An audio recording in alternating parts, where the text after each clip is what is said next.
Today is March 20th, 1996. We're interviewing Jane Lester. My name is Esther Finder. We're in Washington, D.C., and the language will be English. I'd like to thank you for participating in this interview today. Would you please state your name for the record? Jane Lester. Could you spell? Janelester. What is your birthday? December 13, 1914, I was born. How old are you? Well, add it up, 81. Where were you born? Kane, Pennsylvania. They called me Jane of Kane. It's a little town in Pennsylvania, and my great-grandfather sent a card to Jane of Kane, and it was delivered because my family was noted. They had the movie theater in the town, which was a very rare thing in 1914. Well, tell me about Kane, Pennsylvania when you were growing up. No recollection. I left there in early childhood. Where did you grow up? I went back to the home of my parents. We all came from Brockport, New York, suburb of, 20 miles from Rochester. Eastman Kodak, Rochester, New York, you know. Can you tell me about your family? Well, my family are, as with many Americans, derived from many European immigrants. One line comes from Britain, Great Britain, from Germany, from Ireland, and so be many, in the way that many American families are. A little bit of French. Who knows, perhaps American Indian, who knows?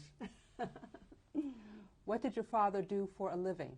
Well, primarily he was a merchant, clothing and dry goods. And your mother, did she work outside the home? No, she was most frustrated and stayed home and wished she had not been so,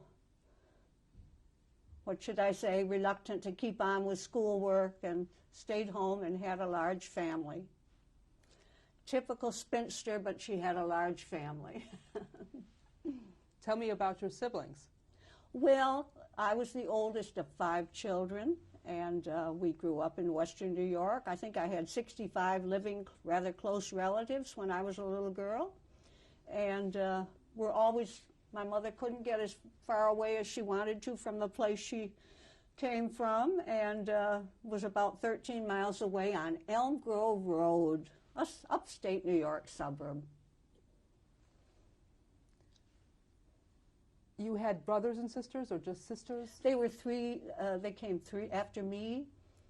I had 2 brothers and a little sister, and 15, 16 years after I was born came our youngest, Elizabeth Ann. Was your family religious?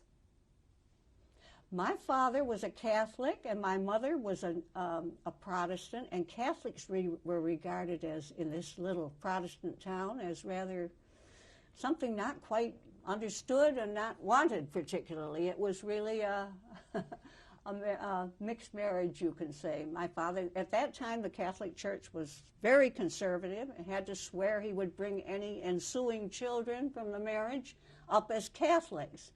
And my mother always planned to keep the little one, at least, to go to church with her. But she was rather a little tired with all her family work and never managed to get up on Sunday and take her off to that. So, yes, I'd say my father was a good Catholic. Did you have a religious training as a child? Oh, through our school, of course. In those days, it was not illegal to read from the Old Testament. We knew the Old Testament in our public school almost by heart. And today, I guess it's illegal, but at any rate, I don't know whether you would call it religious. But the fascinating stories of the Old Testament are well known to all who went to school in the simple schools and public schools in those days. And then my mother wanted me to be a blonde. I had dark hair. And she saw a beautiful blonde neighbor, a French girl, French by derivation, Blanche. Blanche St. Pierre was a beautiful blonde girl of 18, and she wanted me to become beautiful like that when I was 18, and sent me to a strict Catholic school, Nazareth Academy. I didn't turn blonde, of course. And I went 8 years to these Catholic schools, very I would say, classical high-level education. They turned me into a Latin teacher, unemployed Latin teacher. And I went to school to the nuns in Rochester, New York. They gave us really a wonderful training, and many of the students in the school were Catholic, Protestant, Jewish, whatever, you know. But it was, the nuns had charge of the training. Now there are hardly any nuns left, so it has become almost publicly owned, the school, the Nazareth College in Rochester, but it has a very high reputation.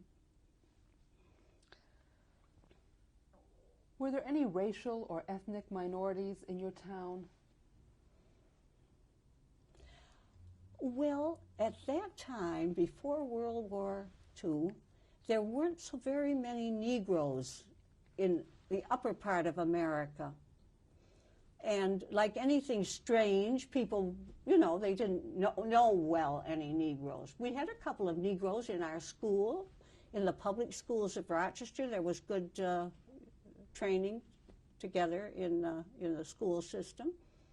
But I would say Eisenhower, World War II, and the immediate post-war have made many changes in any feeling of color, racial antagonisms, and so forth, have changed things very much from those days. You mentioned that there were Jews in the school with you. Did you have any Jewish friends when you were growing up? To tell you the truth, I wouldn't know which ones were Jewish and which weren't. It was not much of a point with any of us, you know. But there were quite a few interesting Jewish people in Rochester, New York, where we were centered, Rochester, New York. And it was because of some of these people, I personally didn't happen to know them, that I went to Europe and my life changed quite a bit. They had relatives in Germany who wanted to prepare themselves, should Hitler be going to stay, to get out of it and come to their relatives in America. And so they told a classmate of mine, Ingeborg Giese, who had been born in Germany and come to America as a 12-year-old.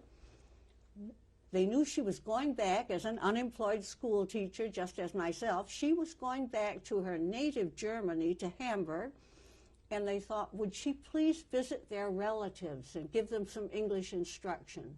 And she said, sure, she would, and took the addresses and everything, and went over and gradually brought over, I would say, 5 or 6 of us classmates, unemployed teachers. I mean, we had little jobs. We could make $13 a week, you know, in a department store or something, but we had all this training and wanted to get teaching jobs. There just was no opportunity, especially for Catholic school graduates at that moment in that area. But at any rate, she brought us one after the other over to Hamburg, Germany, and we spent a period of time there, several months or so, had teaching experience on our records in a Berlitz and another language school, teaching English, to the many people in Germany who wanted to learn English because they wanted to get out and because Germans could not travel at that time. Germany, the big travel company of today, country of today, could take only, unless they had a very good political reason, could take only 10 marks with them out of the country. Now, you can't live in England, you can't study in Italy without a little money, you know. So that they all came to us as to a foreign country to learn English, become an English correspondent in some business, or learn English just for the culture of it. And we were busy, busy, busy. We earned eine Mark 10, that's about 30 cents an hour. But we were getting teaching experience, and it was enough to live on. And so we rather neglected these Jewish families down in other parts of Germany who were waiting for us to come and teach them and their children something of English. But gradually, one after another, we went down and lived with them for a time, as I did. I went down in 1938. This is Hitler Germany. And you must remember, was really quite ignorant of all this politics. I could speak only a handful of words of German. I could barely read a few headlines in the newspaper. And we were protected. We were a foreign school. The top of the school, Herr Director Zander in Hamburg, had his breast covered with medals of the German National Socialist Party, more or less a cover for his very fine business there. They had all these strange foreigners there, British people, Australians, French, making money, making their little bit of money, teaching the language that they had. When we went down then, when business got poor, and business got very poor at a rather horrifying time you probably have heard about, called Crystal Night, when they went through the towns, these Nazis, because a German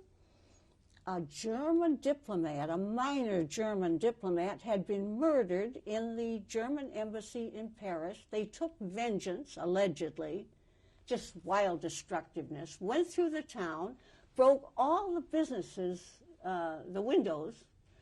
The streets were all full of broken windows, broken glass, and our students were very largely arrested because it was predominantly what Hitler would call Jewish students. They may or may not have been baptized Lutherans or once in a while Catholics, but for him they were, even if they baptized themselves back 150 years ago, they were Jewish race, as he called it. He called it race, and should be, we all know what he had in mind, but it didn't penetrate very quickly. They meant Hitler business, you know. I mean, there had been anti-Semitism in the world. People knew there was anti-Irish in Boston. There was anti-Italian wherever there were a large lot of, in America, immigrant Italians. Nobody knew that Hitler meant what he was saying. No, a few people believed it. And it registered right away what Hitler amounted to and what he would do for the poor Jewish people, for the Germans too, for the Europeans, for the changed my life, for the Americans. They didn't know what he would do. But there is a man, Robert Kempner, who knew, even as Hitler arrived, and before he arrived in the 1920s, when he was rampaging around Germany, getting the riffraff of Germany together to follow him in the streets. And Germany had many problems, it is true, economic problems, unemployment, and people with little to do following Hitler in the streets, as they say, like the Pied Piper of Hamelin, and loving Hitler and swearing by Hitler. And this man, Robert Kempner, born a few weeks before the end of the century, in October before the new century, not our coming new century, but the 1900 beginning, realized in very early life, he was very active politically and mentally, and already a journalist in his 20s and a lawyer, and went into government work, and he realized that man is poison for everyone here. Okay, we'll get to Mr. Kempner in just a few moments. I want to hear more about you first, and then we'll get to how you met Mr. Kempner, and then you can speak to that. I'd like to get a sense from you of what it was like to be in Germany, in Hitler's Germany in those days. Yes, I arrived in October 1937. I was under treatment by a medical doctor, and he did not want me to go to Germany, but he was perhaps politically alert. He said, don't go to Germany, but I kind of escaped from him as my bandages, as I got better, able to take care of myself. I wanted to start making some money and to get into teaching or get into something beyond Sibley's basement, you know. And so I went October 1937, and my friend Inga Maus, her papi called her Inga Maus, little Ingeborg, and her mother was there. My mother said she wouldn't let me go if Mrs. Giese wasn't there. Mrs. Giese had gone over to chaperone Ingeborg, who was 22, 23, as I was. I wouldn't let you go if Mrs. Giese wasn't there, she said. And we went over to Mama Giese. I went over to Mama Giese and to Ingeborg, and they met me at the railway station in Hamburg. And I was in Germany. I lived with Mama Giese and her daughter Ingeborg. They left Papa Giese in America. He would never put foot on German soil again. He said they might draft him into the army. He didn't know what would happen. But Mama and Inga were there. And Inga was enrolled for a course in psychiatry at Hamburg University, and also teaching. Very good teacher she was, had a very successful career later. Was teaching in the Berlitz School, and a second school that Herr and Frau Director had organized, where students came from all over Germany in their teens and 20s and studied. They couldn't go to England, but they could come to the Hamburg language schools, which were quite well known in Germany. I think about the best, with national advertising. Always had work, no problem. Paid very little, but enough to live on. At any rate, getting there was funny. Mama Giese, of course, like Germans do, I don't know whether you know about that, in the afternoon, especially on Sunday, they have coffee and Kuchen. And I was sometimes trusted. I went to church at that time. I was rather an earnest person and wanted to pray for my relatives while I was so far away. And on the way home from church, I went to the wonderful German cake store and picked out the cake for the afternoon coffee cake and took it home to Mama Giese and Ingeborg, and they invited some friends in, and we have a coffee on Sunday afternoon. And on the way, I was quite puzzled, but it happened to me several times. People would step up to me and say, do you know, in Deutsch, but I could see what they wanted, do you know where such and such a street is? And I thought, do they think I know where these streets are, you know? And I thought, well, I suppose I look like a German too, you know. I felt so strange as an American girl just dropped into this area, and I was quite puzzled that they often would come up and not in a mean way, would say, we can't find such a street or something. It occurred to me gradually that Germans didn't look any different from anyone else. And anyway, that one got educated as one moved around, you know. But it was a little interesting experience because I went through all this without any knowledge of German to speak of, hardly, you know, and many times strange. What was your impression of Hitler in those days? What was your impression of Hitler in those days? Well, Hitler came to town and we had a day off. That was a nice feature. But we lived a quite isolated life. We teachers, we might have been about 40 in number. And our work, sometimes 11 hours a day. I mean, we came in the morning, had our card written up with the people, individual or class groups of 3 up to 15 or 20, that we would spend the hours of the day with. And these teachers were really our environment to a large extent. British, one of them was executed as a useless eater because she got a little later, of course, after I left. As she got a little strange, as people, or seemed to them strange. She was very outspoken, of course, and they kind of eliminated her as a useless eater, an expression developed by Hitler. And we lived among ourselves, so to speak. It was actually forbidden us to associate with the students who all wanted a free hour by taking us out dancing or to coffee or something. There was a little illicit relationship, you know. We would go out sometimes with a student or a nice student or a group of students, but not so many. But Germany, I saw their flags. They had their flags hung out, and they didn't do it the way normal people, Americans, would do. They didn't have a flag out on the house. They had a flag, and about 3/4 of a meter farther, they had flag on flag on flag, and you'd see these endless swastikas, you know. And they were always marching. You'd see the groups marching, soldiers marching, all sorts of people marching. They were busy. They were preparing for war. They may not have known it, but they were preparing for war. And Dr. Kempner realized this. You mentioned that you were there for the Night of the Broken Glass. Yes.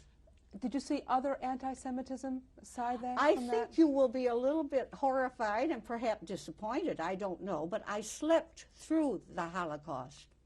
I found a room right near when Frau Giese went home to America with her daughter Inga Maus, because she got engaged to a Jewish man. And Mama Giese thought that was horrible. So she decided to take her Ingeborg back to America.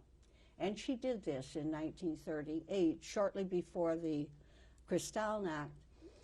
And I must say, I got a little room. I was formerly living, seemed like on the outskirts in the home of the rented apartment of Mama Giza in Ingeborg. I got a little room with the Silberstein sisters right next to the Hauptbahnhof. They too were preparing to go to America, but for the moment they had an extra room in their apartment and were glad to have me rented. And it was walking distance for me to Munkebergstrasse, where our school was. And very, very nice for me. But they left shortly afterward for America, thank goodness. And what was it? Kristallnacht. I came to school in the morning, and we had nobody on our list. They were all in concentration camps, our students. And they said, well, don't you know what happened? My sophisticated people who had been there, my associates who had been there a long time, I was a relative newcomer. Don't you know what happened? They broke into all the Jewish businesses and robbed them, and go downtown and look, they said. Go down and look at it. The whole streets are cut. You have to watch out you don't get cut. Glass is all over all the streets. And I didn't know it. I slept peacefully through it, arrived and was puzzled. Why no students? But I learned shortly. I did go downtown, of course, and it was a mess, and for weeks we had no students. So at that moment, I telephoned Herr Martin Sachs down in Silesia, down in Hirschberg, a beautiful town, still beautiful. Today it's Polish area. And I went down there to see Herrn Sachs. He was a relative of relatives in Rochester. And he had said that his little daughter, he wanted her to learn English, and he might have to go to America too, and would this lady from Hamburg come over to his home in Silesia. So I telephoned him when we had no work to do, and no pay, of course, in Hamburg, and said, how would it be if I come now? And his family were there, and they said, oh yes, that would be fine. What I didn't know was that he too had been arrested, that he was in a concentration camp. So I packed up and went through Germany without much knowledge of German, but the Germans behaved in a very orderly fashion, you know, no terrorism on the streets like we have today in these bad days, you know. Hitler ran a good shop. Everything was, you were dumped into a concentration camp if you said boo almost, and everybody was very orderly. You could walk on the streets in the middle of the night almost, you know. But I arrived at this difficult place. It took me, a long time to get there, transfer in Berlin, transfer underway, and finally got to Silesia.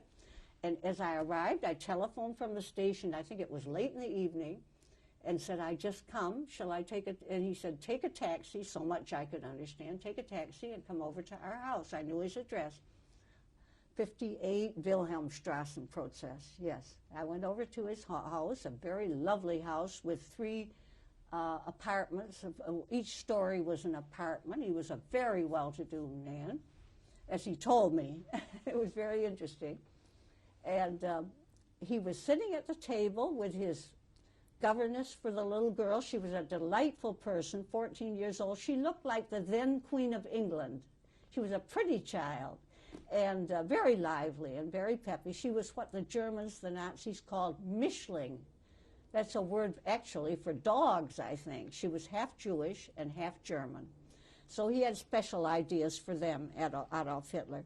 And her mother had died as she was an infant, and she'd been brought up with little, the governess, the very nice Fräulein Annie brought her up. And Mr. Sachs was traveling around a great deal. He had been a very successful industrialist, manufacturer, and as he told me to identify himself, the first words that he said to me were, I am not Jewish. And that didn't mean too much. You may not believe it, but that didn't mean too much to me. I am not Jewish, okay. You know, I hadn't come because, you know, he wanted to learn English, okay. But apparently he felt he was not Jewish, and Hitler should accept that because he had become a Lutheran in order to be permitted to marry his Catholic wife. Okay, well, you can, unless you're baptized, you're a Catholic. Anyhow, he said, I am not Jewish. I don't know what he meant. Probably thought I was Jewish. I don't know what it was, but it didn't bother me. I accepted it. But he told me also about himself. You could only speak in a little short sentences because I didn't have much English, and he probably didn't have too much to communicate to this strange young American girl. And he was glad I was there to help little Anna Marie learn English. And he was often traveling, took trips to Berlin. He had been forced by the Nazis to sell his factory. And when he was at home, it was really very pathetic. He would sit around the table. As I say, when I arrived that night, they were sitting around the table, and they informed me that he had just come from the concentration camp. And I knew of that from school, where we had lost all our students. They were there, I think he was there 3 weeks. And he came back 3 weeks later, and that was the night, strangely, that he had arrived a few hours early, and they had a dear friend, a doctor, an MD that was a friend of the family, and he was there with him. It was a big, courageous deal for him to associate with his friend, the Jewish man, you know, because he was a marked man in that town, primarily because he was Jewish and also because he was supposed to be so rich. And he said, I don't know what Hitler has against me, said this poor man. I don't know what Hitler has against me. I have always kept away from politics. I am strictly apolitical. And I like the things that Hitler does, you know, the Autobahn. And the only thing I don't like is his Kraft durch Freude. That means strength through joy. And with that, Hitler financed the building of many big ships, and to get the money out of everybody's pockets, he said it was for the people. He was for the people, of course, Hitler. And they could go on these wonderful trips to Rome in these KDF ships, KDF ships, Kraft durch Freude. And Mr. Sachs was a real aristocrat, you know. He had worked all his life and he kept telling me, tremendously rich, which he seemed to regard as a virtue, that he had done good things and had a good factory and had never bothered the politicians. And why would they not accept him, you know? And it bothered him. He was, in many ways, he liked Hitler more than many of the Germans did, you know. It puzzled him. Why are they against me? I have always been a good German. And, you know, it puzzled the poor man. He was 56, but he seemed much older. He was very heavy-set and very worried and always trying to lose weight and worrying, where shall I go? And he had what the Germans have, a very good filing system. He had no more work to do, but he had to worry about, where shall I go and how can I start a business in any other country? And he had his file arranged alphabetically. Australia, Brazil, it went right through the list of the countries that he was corresponding with the diplomats of these countries to see if there would be any way that in such a country, if he got there, he thought he could get there without any problem. He thought his only sacrifice was that he would be able to take more than 10 marks out of Germany. And he did come to some terms with the Brazilian diplomats. They thought that he could make an arrangement with them. We're going to pause here to change tape. We're going to pause here to change the tape. I talk so much, huh? 20th, 1996. You were telling me about this man making contact with Brazil. Please continue. Yes, with the Brazilian embassy, he talked these things over at our family table. He had long talks, and gradually I learned a lot of German from being here and listening to their talks and asking questions and being told quite a little. And this German group, German consular group in Berlin, thought that it would be very nice if he would set up a tablecloth factory in the Silesian weavers and textile makers were really very famous. And if he would bring his know-how to Brazil, and perhaps be able to bring from Hitler, I say Hitler, I'm from Germany, of course, a certain amount of capital, they too, the Brazilians, would invest in that because it looked like a flourishing possibility. He had tremendous know-how. It was one of the most prospering textile plants in all Germany. He told me proudly once when he came back from Berlin, I just got a credit for $500,000, marks, I should say, Damon. And he didn't need the credit, he didn't have a factory, but it showed that he was a man of, he was a financial man. And that was part of his accomplishment in life, But this didn't materialize, and it was very late in the day. It was, when I left there, it was spring 39, and of course we know the war started in September.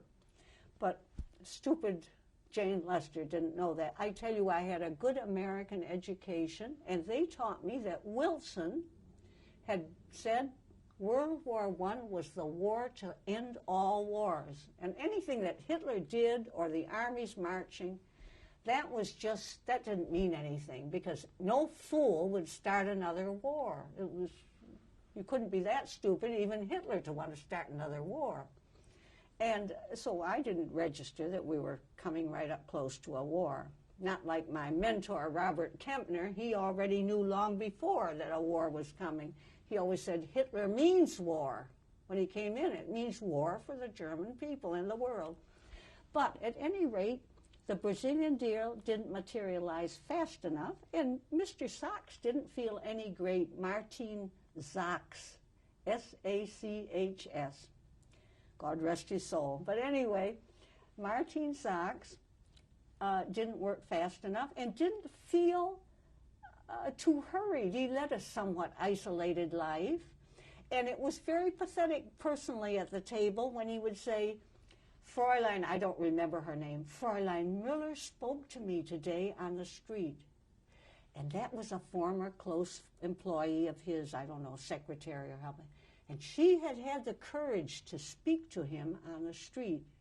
And that was really worth telling to Fräulein Annie, the governess, and his daughter and me, and usually a guest of the family, someone there.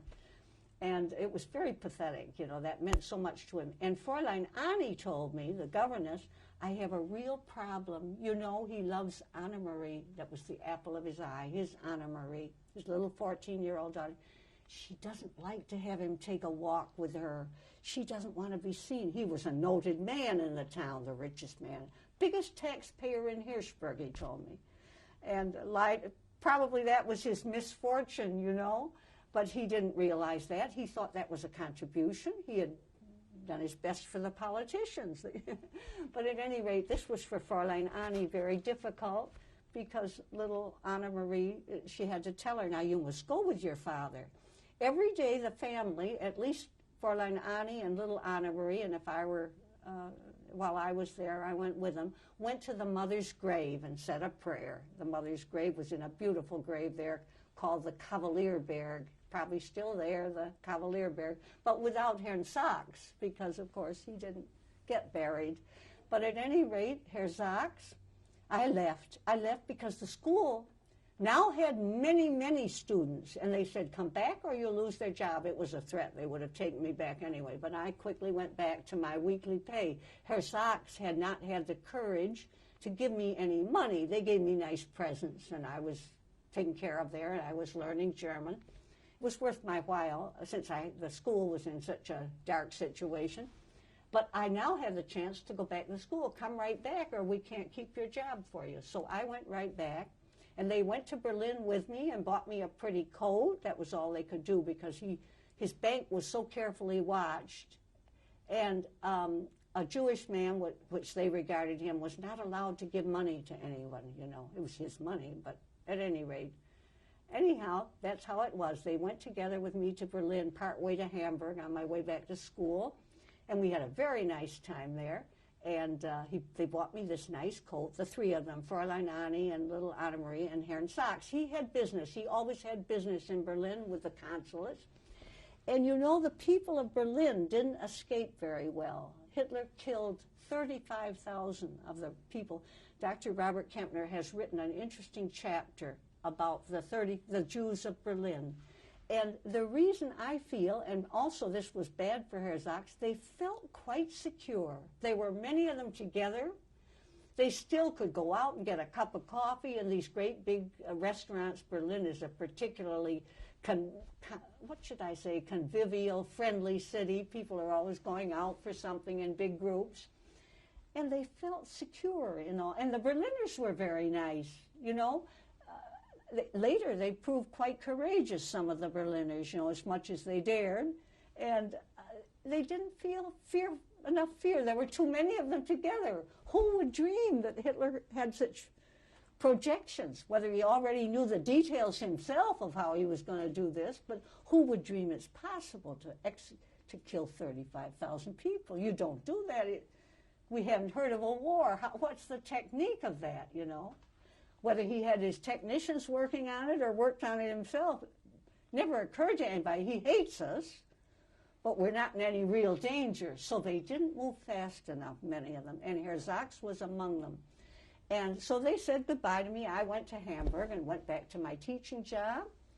And they told me, you lost weight, that's fine, because I'd done a lot of walking down there where I had no duties with Herr Sachs, and lost quite a lot of weight. My colleagues told me, you've lost a lot of weight, you look fine, you know, from my treatment I had in a vacation down there because none of them learned English, I'm sorry to say. I helped the little girl with her Latin now and then, but that didn't interest them too much, and they might go to Brazil anyway, although he asked Anna Marie, would you mind the snakes in Brazil? They discussed whether that would be good. But at any rate, she thought Brazil might be nice, even if there were snakes, you know, and they were planning. But about 3 weeks before, it was about August 15, 1939, you know, the war began September 1st. Herr Sachs came through. He was on his way to pick up Anna Marie. She was up at a coastline a beach area up north of Hamburg, and he was going to pick her up, and he wanted to see me, and he wanted my expert opinion. I was 23 and probably politically unbelievably stupid, you know. And he said, do you think there will be war? And I said, this is on my conscience, of course, for all my life. Stupidity it was. It was no evil intention. I thought, this poor man, why should he go out of Germany? That Hitler, they'll get rid of him before too long, you know. And here he gives everything up to Hitler and goes off, you know. I didn't believe a war was coming. That's how badly informed you can be 2 weeks before but many people were like that. Many Germans, many people just didn't think Hitler's doing everything fine. He threatens the people. But he's not going to get us into war. You know, they thought Hitler's too smart for that, because everyone had the view, stupidity to start a war, you know. But Hitler was a very limited man in his knowledge of geography. I think of some of my students, too, they had no training in geography. If I'd say, well, New York is as far away from Hamburg as San Francisco is far away from New York as New York is from Hamburg. They didn't believe that. They didn't think I'd learned it right in school, you know. For them, America was a funny little country over there, my students, you know, and for Adolf apparently also. But I told Mr. Sachs, as we walked around the Ulster, he was still trying to lose weight, and I didn't mind getting some exercise. It was a Sunday afternoon, and he was going up to pick little Anna Marie up and bring her back home, and the governess. And we took this walk, and he said, well, he said, I worry if I think there might be a war. And I had listened with him on January 30th to Hitler's speech a few months, 6, 7, 8 months before, when Hitler said, but if there is war, all the Jews of Europe will be wiped out. And that he didn't like the sound of. That was very clear. And he was beginning to believe these things. There was enough suffering. He'd suffered enough in Hirschberg with the people afraid to say hello to him on the street, and his little daughter cringing if he wanted her to go for a walk with him, you know. And he said, I thought there was a war coming. And I said, oh, I really think that's just bluff. I said, he couldn't want a war. So that was what I told him, and he thought, how could he think it, that I would know anything about these things, you know what I mean? No political science, no, you know, no knowledge of anything except my little college courses and my teach English and so forth, you know. And he went away and said he would keep in touch, and I should call him up if I had time. I could come down again and they'd like some more lessons. But not urgent in any way. And he went away, and I didn't see him again. And but suddenly, the consul called me up, the American consul in Hamburg, and said, you get out of Germany. He said, we can't be responsible. This is about a week before the war. Get out of Germany right away. I said, but I have no money. I didn't want to burden my poor American family back here. They didn't have much. And I was on this career binge, you know, getting to background for teaching job. And I didn't want to have them sending me money. And from where? And, you know, I didn't want to burden them any further. And I could take 10 marks out of Germany. What can you do with that? And he said, well, by yourself. I said, I don't think there'll be a war. Well, he said, I think there will be. But he said, you get a round-trip ticket from Hamburg to Amsterdam and return. I had a little money from teaching and so forth, but it was German money. And he said, then if it blows over as you hope, come back then next week, or come back in a few days. It was at a critical point. Hitler was cursing the British, and the British were, it was a very tense moment, the last 10 days before the war, you know. About 10 days before the war started, I sat in a garden cafe in Hamburg with a couple of colleagues, and extra, there were always extras, extra, and we snapped the extra up, and it said, Poland threatened, in German of course, Poland threatens the destruction of Germany. And here's this big headline, you know, a 2-page special out, you know. And of course, no, everybody knew that Poland couldn't destroy Germany, you know, at least we knew that much. And Poland drohte Vernichtung Deutschlands. Poland threatens destruction of Germany. And that was kind of a warning. We learned later in the Nuremberg documentation, which I never expected to be into, that Hitler had what do we say? He had organized that threat, allegedly, of the Poles, and some German intelligence man dirty tricks man had gone over and blown up a Polish truck inside Poland near the border, showing that Poland was against Germany, you see, and was about to go to war with Germany, little Poland. But at any rate, I did what the consul told me, and my friend, I left everything. I took just a little bit of a suitcase. I didn't have much else, but I thought, I'll come right back. I have no money. And so I telegraphed my parents that I was going to Poland. Would they please send me some money to American Express Company in Amsterdam? And they did. But I had no money when I left Germany.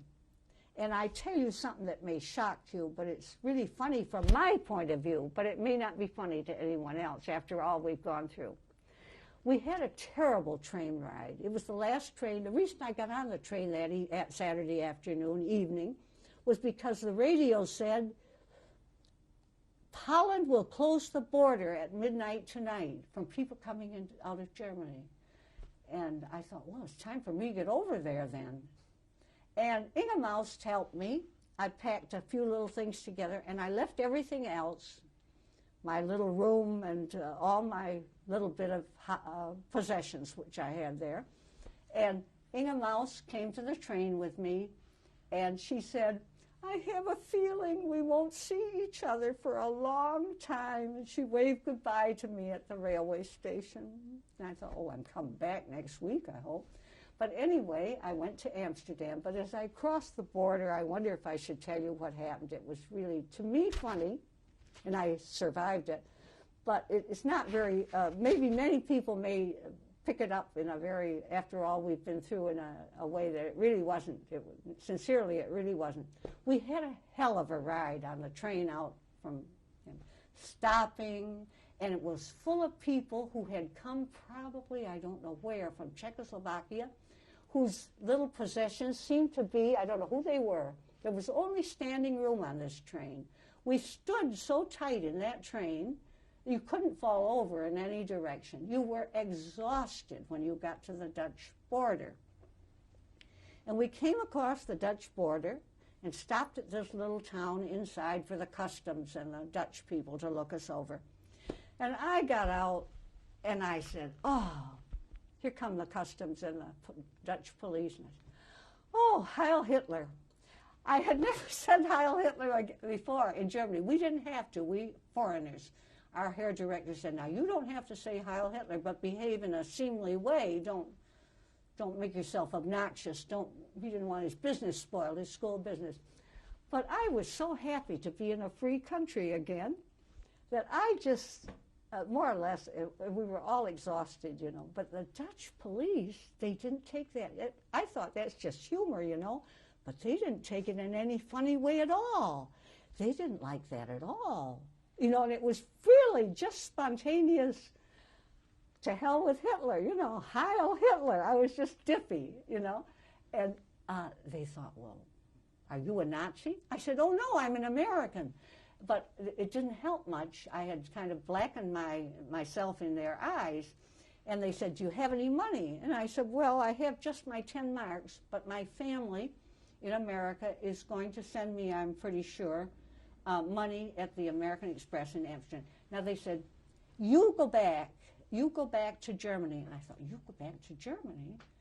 That ride behind me and back to Germany.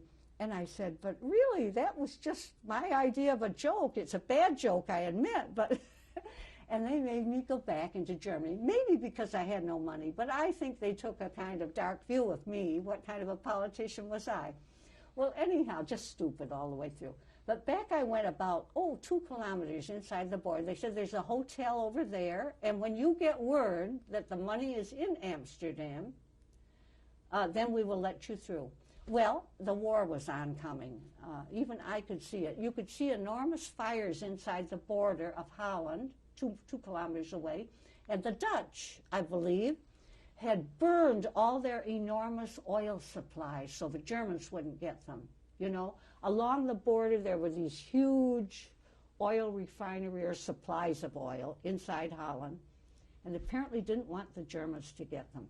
And there were enormous, beautiful fires against the sky. All night long you could see from this little simple hotel, wooden hotel porch, you could see the fires burning in Amsterdam, not in Amsterdam, in Holland. And the next day, there was a couple other people there that also wanted to get into Holland. They said, we better go. They'll let us in now. So we went across the border again, and we were taken off the train. We saw the Dutch training. They were in training then. And they looked so sloppy compared to these German martinets that had been marching around the streets all these years. And they'd have a football under. It was a little free time for them. They were kind of sloppy, a little bit overweight, not trained at all. They were marching around the streets. All the Dutch had been mobilized. And they have always a football under their arm, and they planned to have a good time, you know. They didn't take the war seriously either, I guess. But at any rate, very kind, the Dutch seemed to be very kind, religious people, took us under their wing. And I said, but I'm not, I was so honest in my stupidity. I said, but I'm not a Jewish refugee. That's all right, dear, you come with us too. And so we all went and were treated so kindly because mobilization, we had been pushed off the train inside Holland because the army had the train. The Dutch army was mobilizing. So they took us into a hotel in this little town, and this religious group, I don't know what sect they belonged to, but they were so kind, and they took us hungry, tired, bedraggled, frightened people who had been pulled off our railway train into the hotel, gave us a nice clean bed, and the next day they gave us a breakfast I will never forget. I don't know, there must have been 15 different kinds of bread on it, and spreads, and cuts of meat, and unbelievable the way they treated us. And I felt bad because I thought, I haven't been persecuted. I may be a fool, but I didn't, my own fault, my suffering, you know. And they just treated us so kindly. And then they let us take our tickets in a couple days and get onto the train again. And my ticket was for Amsterdam. And when I got there, they didn't want any pay, the religious people that we take care of. It was some church group.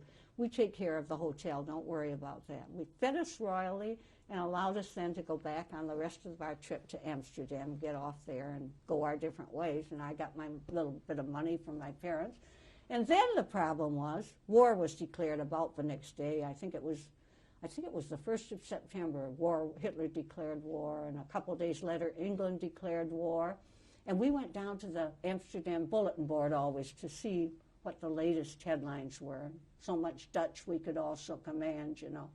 Then the problem was to get out of Europe. How could you get out of Europe? Everybody wanted to get out of Europe. Everybody who belonged to the Western Hemisphere or who had a chance to go for some other reason, you know. Where to get a ship? There were no airplanes in those days. So I finally had the good fortune to get a third-class ticket on the Statendam, a Dutch ship, for the end of October. This was the beginning of September. And by then I wanted to get home. It was, we knew it was war, and a job is not a job if there's a war there. To Inge, I said, when we parted at the train, I said, if there is a war, I don't want to be bombed by American bombers, you know. And she said she often thought of that. She was in Hamburg during the war. She stayed with her fiancé. And she often thought of that when the bombers were up there, and remembered what I had said, I don't want to get bombed by American bombers.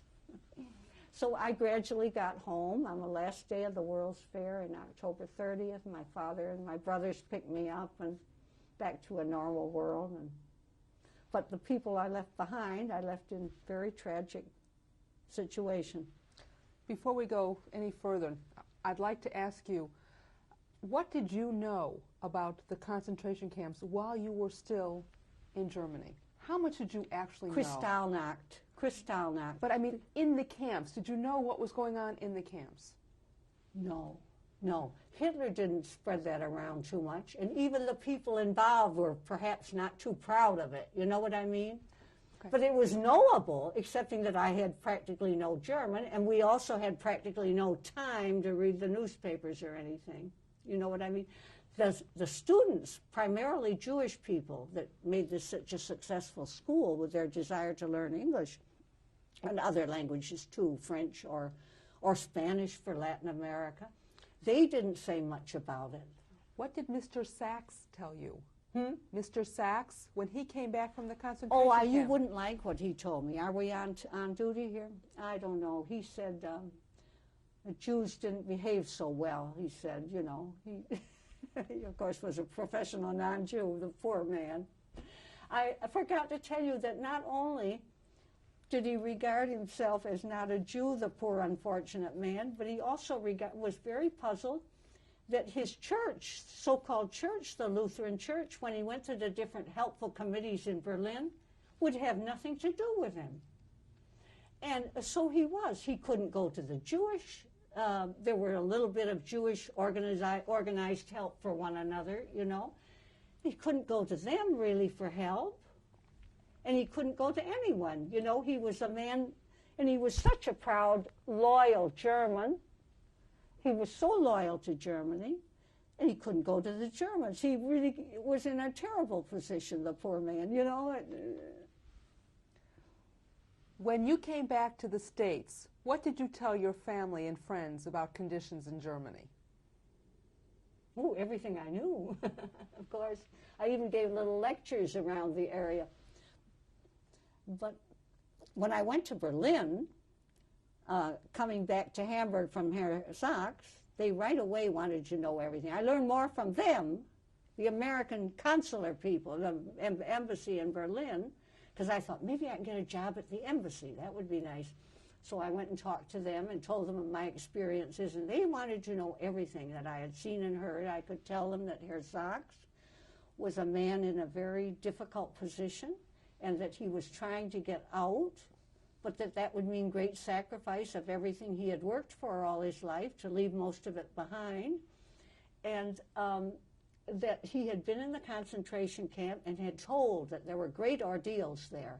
I guess they would not let, at that stage, in that concentration camp action in Kristallnacht, they would not let the people out until they signed a kind of promise that they would get out of Germany as soon as they could. At that moment, Hitler wanted them out of Germany. Later, he didn't want them out of Germany, and he prevented them from leaving Germany. He wanted them obliterated, and he thought they were bad propaganda for him when they came out to France, to America, you know. But at the consulate, they were deeply interested, and our ambassador had already gone home in protest of this Kristallnacht. And they said, oh, we could hire you right away if you could read German script. But of course, among other things I couldn't do, I couldn't read this German writing. We have so many letters from people in German script. But unfortunately, I had to say I can read Latin writing, but but I can't read German script. So I went back to Hamburg and taught, and then came the war. Do you know which concentration camp Mr. Sachs was sent to? No, I don't. But I do know, very sadly, he was a mountaineer. I mean, people love to walk in the mountains, and Hirschberg is right near the wonderful Riesengebirge, a wonderful set of mountains. Wonderful.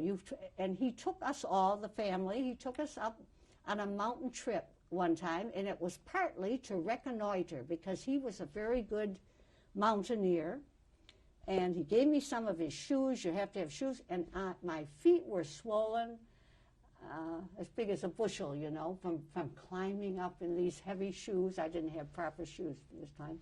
And we climbed and climbed, I think, I don't know, a day and a half, till we got to something called the Schneekappe. It's a peak in the Riesengebirge that looks down in the moonlight when the moon is shining to Czechoslovakia, at that time a free country. And he wanted to reconnoiter exactly how he would be able, if any danger came, to go up. He had already been in the concentration camp. To go up, and he kept a little suitcase packed at one door in his house, so that if they clucked again on the door, the front door, he told Fräulein Annie had her instructions, and he would disappear out the back door with his packed little suitcase and would go to the Schneekappe and bounce down, very athletic, I mean, a trained mountain trainer, a trained man in the mountains, go down into Czechoslovakia and be free. In the meantime, Hitler had taken Czechoslovakia, I believe, just about shortly after we did our reconnoiter job, you know. So it wouldn't have done the poor man any good. And of course, he realized that, to get up there and go down into Hitler's Czechoslovakia, you know. Do you know what ultimately happened to Mr. Sachs? Yes, he died in Auschwitz. I learned that, I knew, of course, it must be true, but I learned that because he was so prominent. He was a target man, among other things, for them.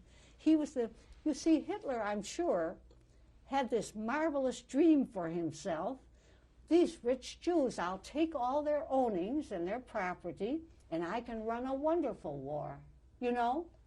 And there weren't that many Jews, and they didn't have that much money, of course, but this was certainly one that they thought they could get a lot out of. And they took a lot out of them all with a big fine that Hitler levied right after this Kristallnacht.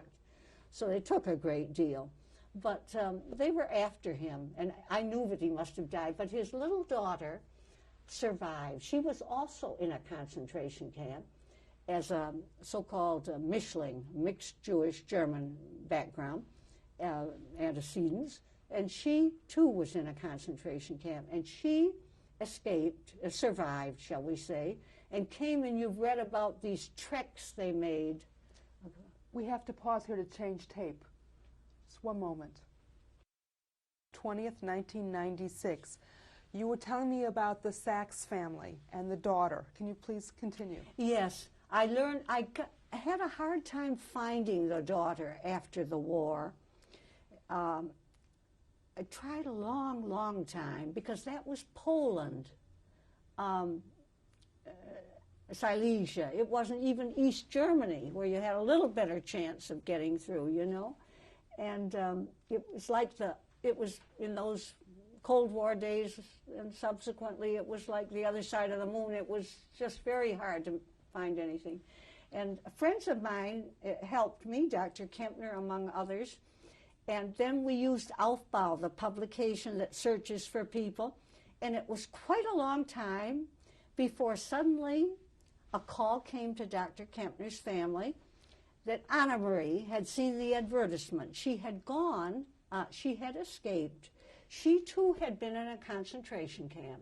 And at the end of the war, They got out of this concentration camp. I think it's one of that classic trek that went across Germany.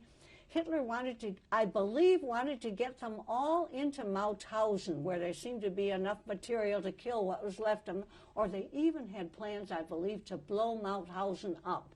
That was in what today is Austria, you know. And they wanted to get them all concentrated. The machinery had broken down. I don't know. Hitler wanted all the survivors to trek across, and many died on the difficult trek. But she managed to escape, to survive, I shouldn't say escape. They got to the West, they got to the Russians, they got to the Americans, and they were free. And what she went through, I really don't know, but I suppose they took care of the people as well as they could that had survived this terrible march and had been years in the concentration camp. And to find her, as I say, took many years before I found her. And then a call came from Chicago, good old Chicago, from Anna Marie to tell Dr. Kempner, to tell me that I was in Germany, that she had seen the advertisement in Aufbau. And so I got in touch with her. And I must say, a part of my, I don't know whether you can say hard work or stupidity, I just never kept up with it. I'm going to, on this trip, make an effort to see if she's still under the same telephone number, and she had married a man called Pace, P-A-C-E, who also was a survivor. And I said, what do you look like? What color is your hair? And she said, oh, it's red right now. And I should go down to the airport in Frankfurt and tell her girlfriend that I knew her or something, and so forth and so on. But somehow I neglected it. I just about managed in my bureaucratic life in Germany since the Nuremberg days, and through all these years until I retired, and then I was busy working for Dr. Kempner. I just about managed to write to my mother as long as she lived. You know, I mean, I had this big list of things I wanted to do, but priority is priority, and the Army, who was my employer, was a very good taskmaster. We never ran out of work, you know, and so I have a bad feeling that I didn't keep it. I know she was in good circumstances. She went to her relatives, his brothers and sisters, who settled in Chicago, or sister, I guess it was, I don't know. But they were very well off, and they had a furniture family. They had succeeded. They had settled themselves well. And so she was there and enjoyed her work and had no children but a nice husband. When you were in Amsterdam, did you have any sense of what conditions were like for the Jewish community in Amsterdam? There you realized what Hitler meant, because the war had started and you were not so stupid anymore, you know. And the people on the streets of Amsterdam and crowding the cafes for their little cup of coffee to talk to each other were just a bundle of worry. And we all, with or without much knowledge of the language, we all went down almost every 2 hours to look at the billboard with all the latest headlines pasted up on it, you know. England declares war, Hitler does this, Hitler does that. He was marching through Poland in those, I think it was the first 6 weeks of the war. He swept through Poland and lined up against France, and everybody was very worried. You could just feel it. They all knew that they personally were in danger, and little Holland knew that it was in danger, you know. They could see what he was doing to Poland, and now you're back in the United States. The war has begun, and you've gotten back to the States. What did you do when you came back to America? I came back. As I say, I got here on the last day of October, two months after the war had started. As we came on a Dutch boat, it was a war boat in the sense that the men, the painters were up painting the thing neutral, trying to make themselves bomb-proof, that either the British or the Germans would not in any way attack their boat. And we were very overcrowded. Everything that could get out of Europe that got on that boat, every other boat. And we got to New York. And I think I had 10 pfennigs in my pocket. I didn't have much money, practically nothing left. My dear family, as the boat delayed and the ticket delayed, kept sending me a little money, and I got along all right, nothing to do but walk around, look at the bulletin boards, wondered when you were, would get the notification from Rotterdam that you could come and get on the boat, And that's it. I got into New York. My father and my brother were there to meet me, and a girlfriend, Rita Berry, who also had been in Germany as one of Ingeborg's classmates and had been with another Jewish family down in Schluchtern, not far from Frankfurt. And I, too, had gone to that family for maybe 6 weeks at one stage in my stay in the Hamburg language school. They were an interesting family who fortunately did survive, and they said, we survived because we have children. Because they too could have lived independently after their successful soap factory. He was a big soap manufacturer in Schluchtern. After they were forced by Hitler to sell it, they too could have lived on their income or eked out on their savings, but we had children, and the children couldn't go to school in Germany. We had to immigrate. So they did, as good German Jews, they did their very best to do everything to prepare for their going to America. The children had to keep buying new shoes that were too big for them and to wear them painfully a day or two at least, so they were scuffed up a little, so the customs wouldn't say you can't bring those new shoes in without a customs declaration. So the whole family troop, they had 2 dear little children, 8 and 10 years old, a little girl 10 and a little boy 8, and they had been forced to send their children to Italy to school. A school, by the way, that Dr. Kempner was managing after his exile in Italy, in Florence. But they were all preparation, getting everything they could to think ahead. What will we need in America, and what can we take along with us? We couldn't take much money. Hitler wouldn't let them take much out of Germany. Not 10 marks, but a certain small amount they could take with them to start out in America. At that stage, they left Germany in 1938. And they were preparing every day. And there they had a brother. She was, Mrs. Windmiller, was a lovely person.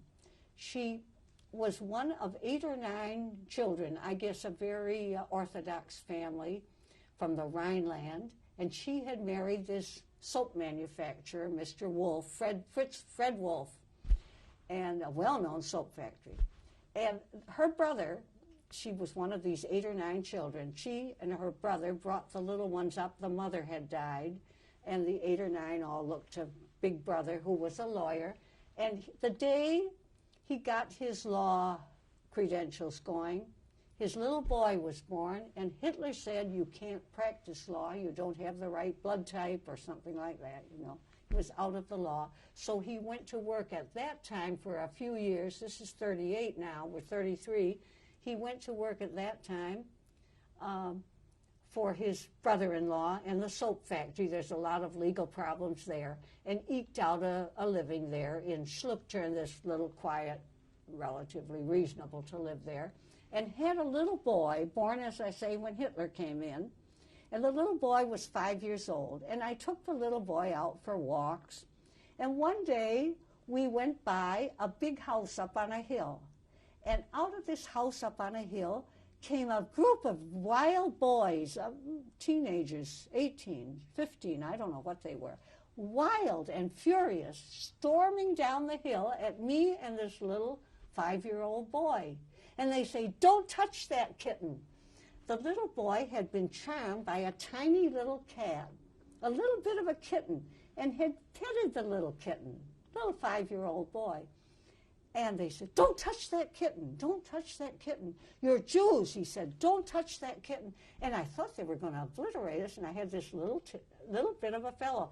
So we hurried our way home, and we didn't do any more walking in that area, But I never heard such panic and such fury, as if he had, I don't know what, leprosy or something, and the cat would damage the whole household or something. And it was nothing at all. He had just petted the little kitty, charmed with it. And I thought, my golly, I was scared to death, because I had also the responsibility of this little kid. And I understood that they thought we were Jews and we were doing something wrong. We were petting the kitty, and that much I grasped. So we hurried home, you know. We didn't go walking anymore in that area.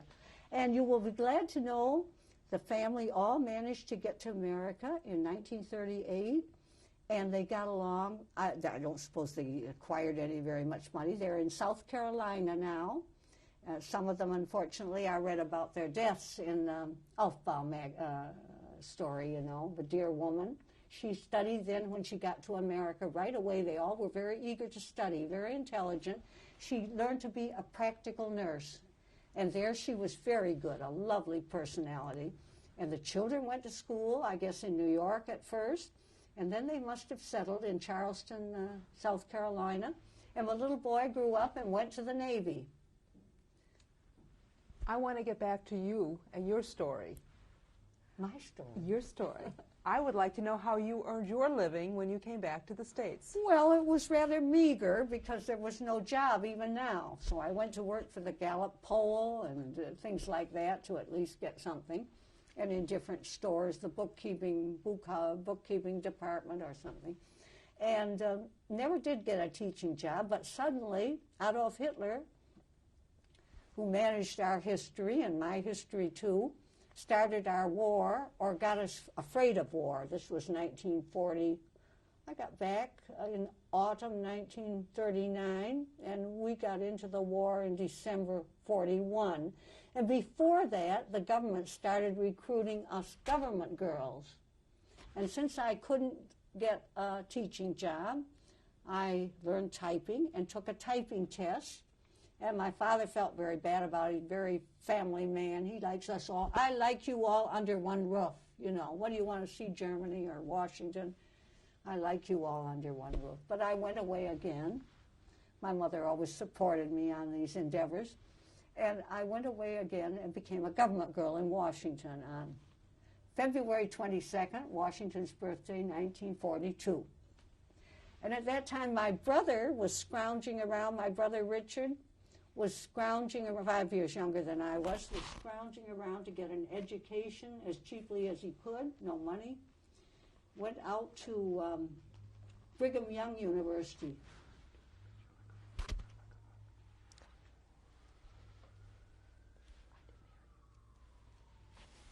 Went out to Brigham Young University and was valued by them. Would you please reach forward and adjust your microphone? It's fallen off as well as fell. The microphone has fallen off. Oh, did it fall off? You can put it back up. Oh dear, my valuable words, my gosh. Excuse me. As you know, I have a bad habit of talking all the time if I find a listener, right? Oh, you're doing fine. At any rate, he was hoping the draft wouldn't catch up with him right away, but fearful, and it did very shortly, Richard Lester. And he was valued at this Mormon college because he could work on Sunday and they couldn't, or something like that. And he could sweep things out, make some money, because the Mormons, certain day they can't work, I don't know. And he was a Catholic. He could, I guess, work if he could get any money anytime. And then he even went to Alaska and made a handsome fishing job. Enormous pay, but he said the cost of living is also enormous. And then he went to a California plant where they were making war materials, and of course he's not a man for machinery or something, but he said, I watched the man to the right, I watched the man to the left, and he made these parts too, you know.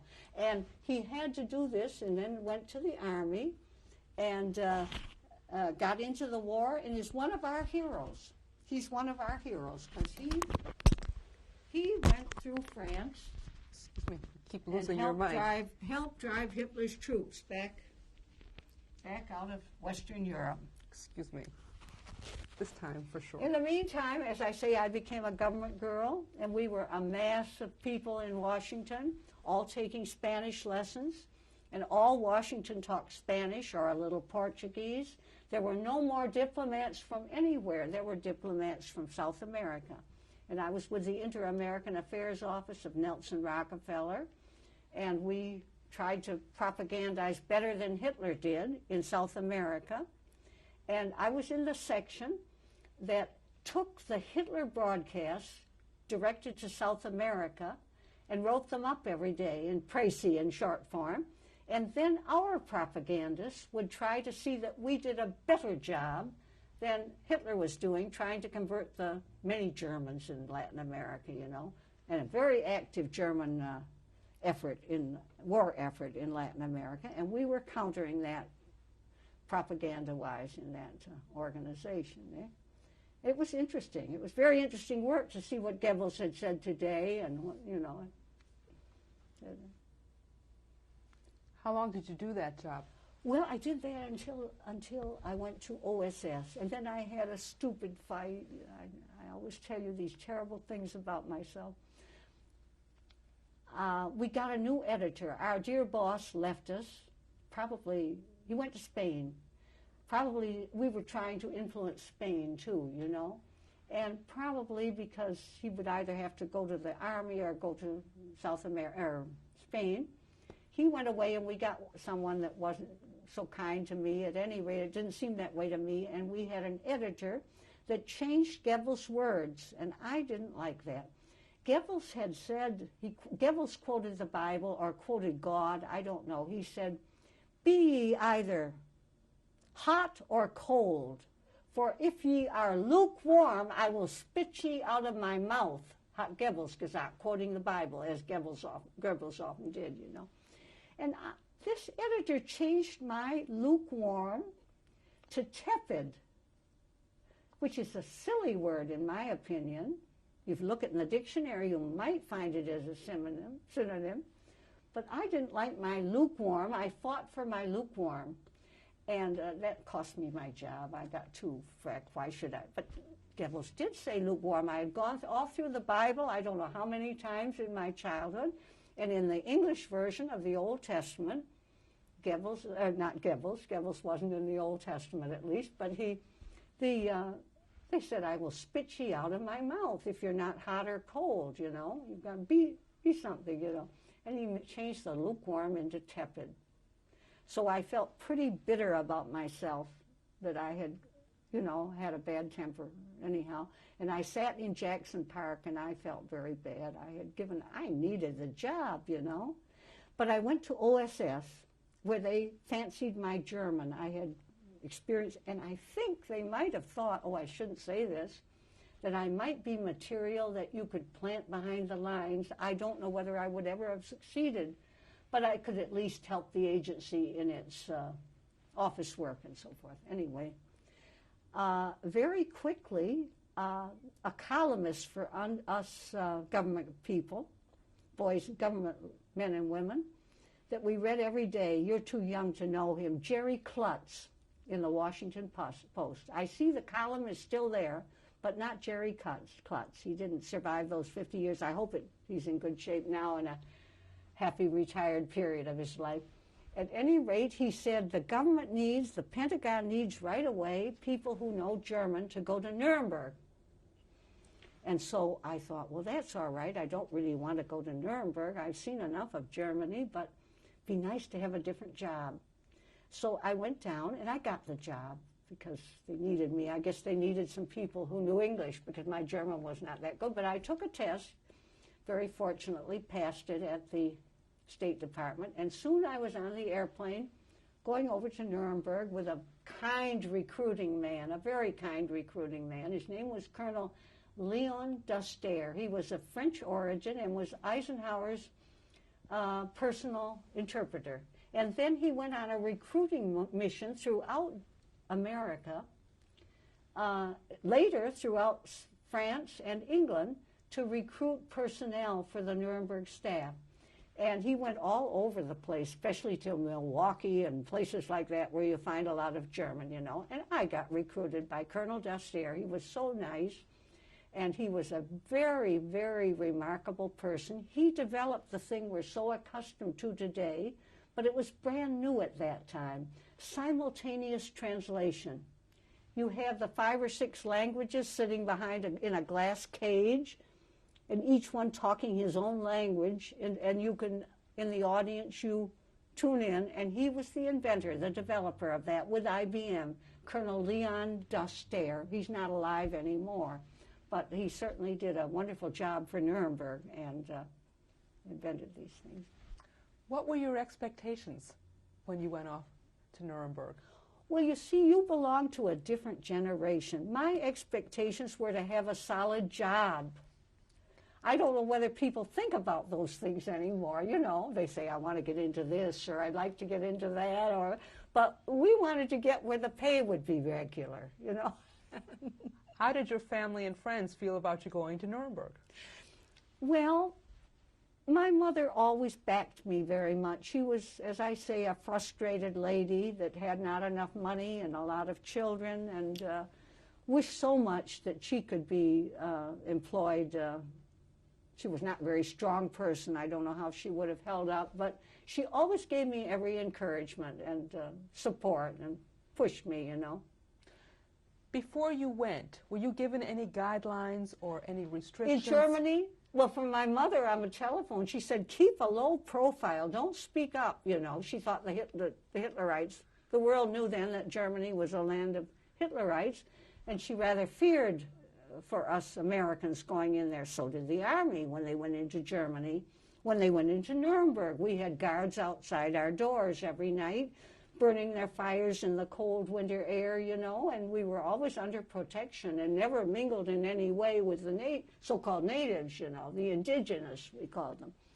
There was a big barrier there because there were still rumors that Hitler still was alive and that the werewolves were there, some sort of magic German people that would take over again sometime, you know. When did you get to Nuremberg? Oh, a few days after we started.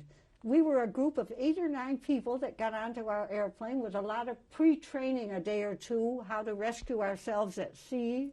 And I was scared to death to fly. I told Colonel Dastaire, and he said, it's nothing. He said, I've flown that ocean 23 times. Don't think about it. It's nothing.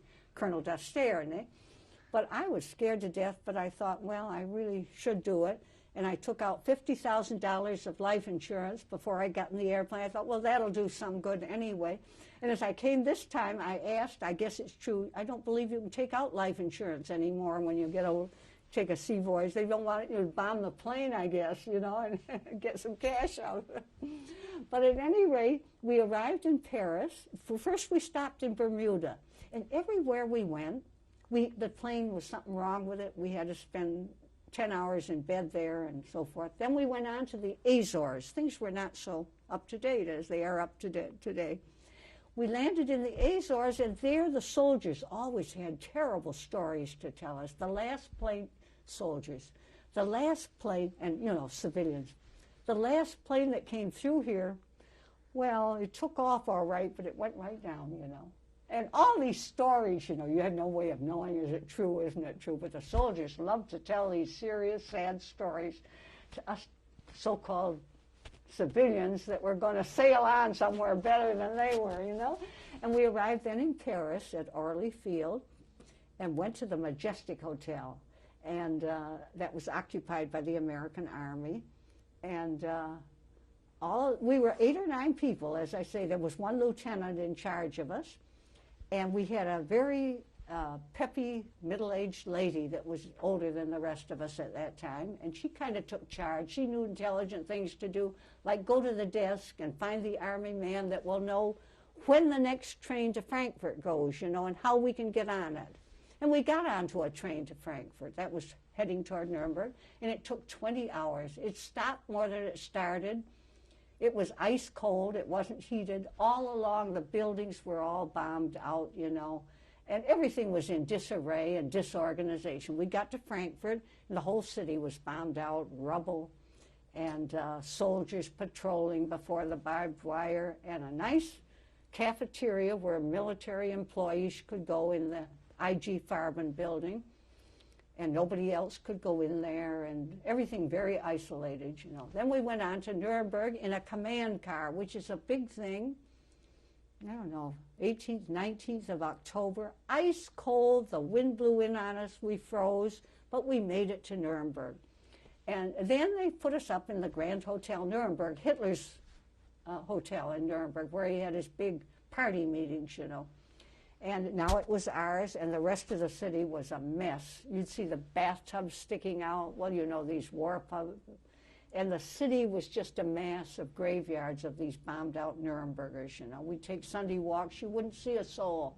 And I learned later, a few years back, Dr. Kempner and I was taken along as his helper, were the guests of the city of Nuremberg. And at that time, the Nuremberg greatly loved Nuremberg Burgermeister, told us that 70% of the Nurembergers never returned. They went out and settled somewhere else. And other people came into Nuremberg, you know, refugees from Poland, Czechoslovakia, all over. And 70% of the real, genuine Nurembergers never came back to their city. Like everyone else, they had just been dislocated by this earthquake, the war, and just settled down wherever they landed and built themselves a little life wherever they were, you know. And in Nuremberg, we were sort of kept under guard all the time, and also weren't allowed to mingle in any way with the native people insofar as they were there. What was your job now in Nuremberg, and your I was responsibilities? what they call a research analyst. I was supposedly knew German and English, a rare thing. Germans didn't know English, English didn't know German, you know. And especially the lawyers were largely handicapped by a lack of, the American and British lawyers, by a lack of knowledge of German. And the documentation, which was the philosophy, or what do you want to call it, the style of that trial, was documentation. They've written their own prosecution, they felt, the defendants. Their documents were behind them, and we found them, great clusters of documents, convicting them, boasting of their wonderful deeds that were the crimes of our trial. And so these documents had to be poured through, first found by the army, which scattered all over Europe and sought them out, brought them to Nuremberg, and they were distributed largely to the so-called research analysts that would then take them to the lawyer concerned if they seemed help the lawyers concerned if they were puzzled over certain aspects of the documentation, you know. So that was our work. You could call it translating and interpreting, including the trial interpretation. But those were the really gifted ones. It takes a great gift to be a simultaneous interpreter. A great gift. We found many very intelligent people, learned in both languages. You put them behind that glass cage, in that glass cage, you can't interpret. They think differently, you know. We're going to pause now to change tape. Interviewing Jane Lester. We were talking about your duties and your responsibilities now in Nuremberg. In Nuremberg. Well, Nuremberg was rubble. Nuremberg was completely disrupted. It was the shell of a city, and our wonderful U.S. Army superlatively managed most of this. They took care of the logistics. They brought all the food in, often powdered eggs and Spam and horrible Army stuff. And they hired all these people to come and manage the hotel and cook for us, and they had to organize everything. The simplest things, to get a car that would move and wasn't completely kaput, to make a telephone work, to telephone to all the outposts of Nuremberg, which were entire Europe was an outpost. There was no place in the world, excuse me, at that time, but Nuremberg. Washington was watching Nuremberg.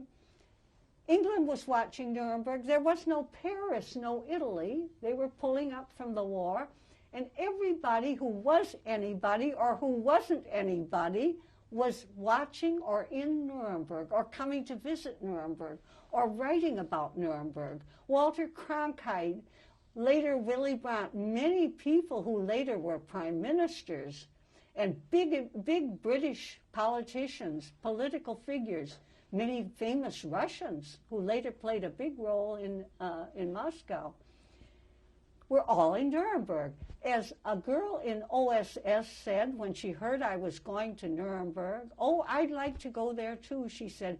everybody who is anybody is in Nuremberg. OSS's attitude, you see? And it was just the place to be and to watch. Reporters had to get an assignment in Nuremberg. And the world watched because we had been in the paws of this man Hitler. We still thought he might be alive at that time. We had been in his hands, and now here were these people who supposedly had caused all this trouble. What they talk about, nobody can count it, 50 million dead of the war dead, and everybody was watching Nuremberg. And Nuremberg was a mess, and the heroic U.S. Army really took care of everybody. The first winter was very cold. Somehow the coal supplies didn't come through, so everybody wore the biggest coats and sweaters they had. And the little French girls who had been in the resistance, the French men too, I suppose, but I noticed the French girls, they put on everything they had. They were so cold with their resistance life, came into Nuremberg, and everybody pitched in. There was a tremendous spirit of work, and the work was tremendously diversified because these endless documents were funneling into Nuremberg from army cars all over Europe. We're bringing in, from Paris especially, Hitler in the last days, I always say Hitler, he didn't probably know what was going on, had carried great loads of documents, truckloads of documents out to Paris to store. It was getting so bombed out in Berlin. There was a great spirit of cooperation, and in a sense, everybody, including, strangely enough, as they assembled them, the defendants, and the German population, was in some way so relieved that the war was over. And they were all talkative. They talked about their crimes. They talked about Hitler themselves. There was no effort. It was just a people who had been pulled out of a shock situation, the war, and didn't know when it would end, and it had ended, you know. Did you have any contact with the defendants? Oh, well, we were doing the translation, as I said. I never certainly even tried out for the interpreting. Those were the people who really were very capable people, linguists, and somehow a different approach, a very wonderful alacrity in their interpretation and so forth, who could do that. There were big tests, and they called Colonel Dastaire Napoleon because he was so strict with them. He was a small, rather heavy man. I guess Napoleon, too, was that. And he was very strict. He was tough with all these people that lined up, former professors, to take the tests and see if they could become an interpreter. That was something better. I didn't even try for that. But at any rate, contact with the defendants. The first big trial, which took a little over a year, was the big prominent trial, Goering et al., they called it. And one day they brought a translation and said, would I please translate it? I don't know. They wanted me to translate it. And it was such an interesting thing. It was about 3 lines. And it said in English, from now on, and also toward the outside. I thought, how do you translate that? My memory is functioning. And I thought, that's Hess, Rudolf Hess. Von jetzt, I remember the words, von jetzt ab and auch nach außen hin, mein Gedächtnis steht zur Verfügung. My memory is at my service, more or less. Now, how to translate an auch nach außen hin? It was special Hess language, you know. And also toward the outside. My memory's functioning and also toward the outside. Also, I'll talk now, you know.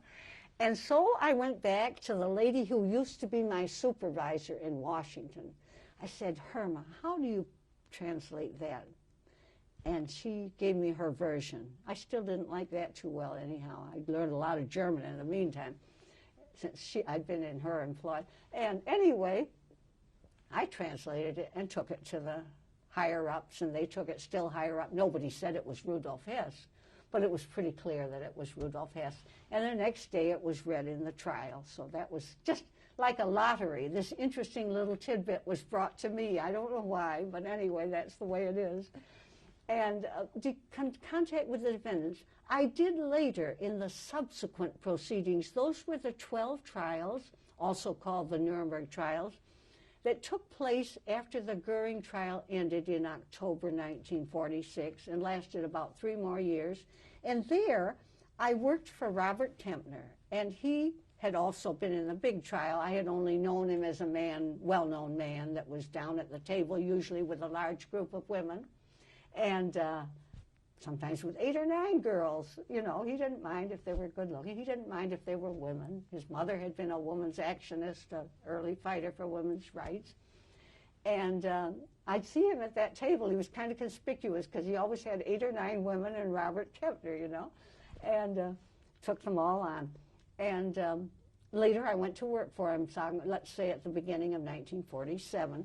And with him, I went to his interrogations.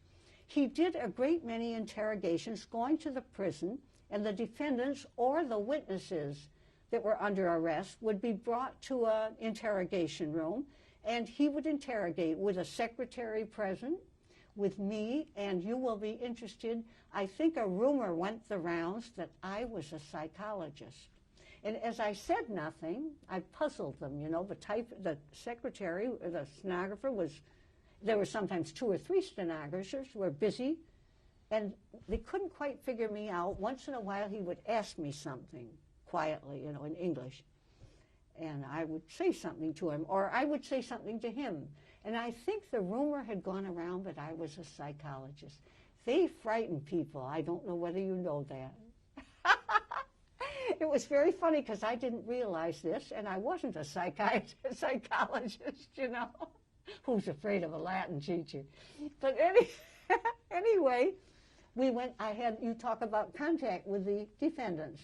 With these defendants of the the big trial and then the 12 succeeding proceedings that were before the U.S. court, military court, I had almost constant contact with the defendants because he was going to the prison many times a week, sometimes with a guest that would be interested, or sometimes with someone else that he thought could confront the defendant with something shocking, you know, to stir them up, to make them tell it as it was, you know, to get the story of these different people. They were shaping up the new trials to decide who should be indicted or who was just passing through when all this happened, you know, who were the main responsible people. And unfortunately, it was very often persons that you never would think would be responsible, you know, as they say, with a nice white, in German language, with a nice white vest on, you know.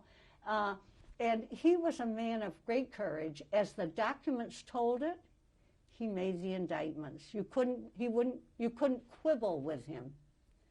And many people would even come to him and say, Dr. Kempner, you don't realize what you're doing. That will cause anti-Semitism. And he'd say, but what can I do? The evidence says these men were responsible. Look at this document, he would say, you know. And so he was a most courageous person. He felt that whoever was responsible for this should at least be brought before the court. And Nuremberg's service, as we gradually realized, was not just to put people to punishment. It was, he calls it in his memoirs, a laboratory. It brought all these things to the surface that otherwise would have rotted without attention.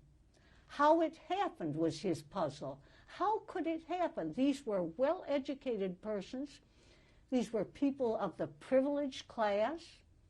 I mean, a desperado that does something for money or has, you know, there are other aspects to his crime. You can understand why he did it. You wonder, would I have done it? Would I have been driven to it? But these were people of the privileged classes very often, and he puzzled over them and tried to get out of them what was there. Well, of course, Hitler had a great tool in his hand as soon as he got the war going.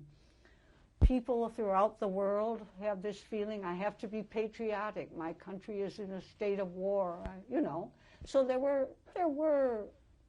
shall we say, temporizing or ameliorating circumstances behind some of their thinking and so forth. But contact with the defendants, yes, you would see how they answered, you know. And as he said in his memoirs, they didn't talk any different from the little criminals that I used to have when I was in my 20s as a trial lawyer in Berlin, you know, the simple criminals that, you know, and he said these were the mass murderers in a way, the so-called desktop murderers, and their explanation of why they did it was more or less the same sort of argumentation he felt. That was his analysis of it. Were you ever in the courtroom? Oh, often. But it was a privilege to go to the courtroom. You had to get, well, with Dr. Kempner in his own trial, which was a very long trial, I would go with him always, almost always. Sometimes he took one or two other people, but almost always I would go with him because I had done this research with him and I had done the documentation with him, and I would sit there beside him as a helper. Sometimes there would be another helper on his left-hand side, and we would help him in the trial. He'd go get this for me, or I forgot that, can you remember, or something like that. So their one was in the trial very often, very often. And the later very noble president, Richard von Weizsäcker, the son of one of our defendants, was a few meters away from me, and he's very kind, always very kind to Robert Kempner. He understood this whole thing. He had been a soldier, and he understood this and saw all these documents and realized what incrimination in their very often tragic and weak careers. They knew better. They didn't want to do this. Shall I let my job go? Shall I let Hitler get another Nazi into this? They all thought of themselves as anti-Nazis, you know. So the courtroom was a very interesting place. Our trial, the one I worked mostly on, had, I think, 21 or 2 defendants. They were all ministerial level government officials, and a few of them were admitted Nazi enthusiasts, and interesting, their reactions and everything.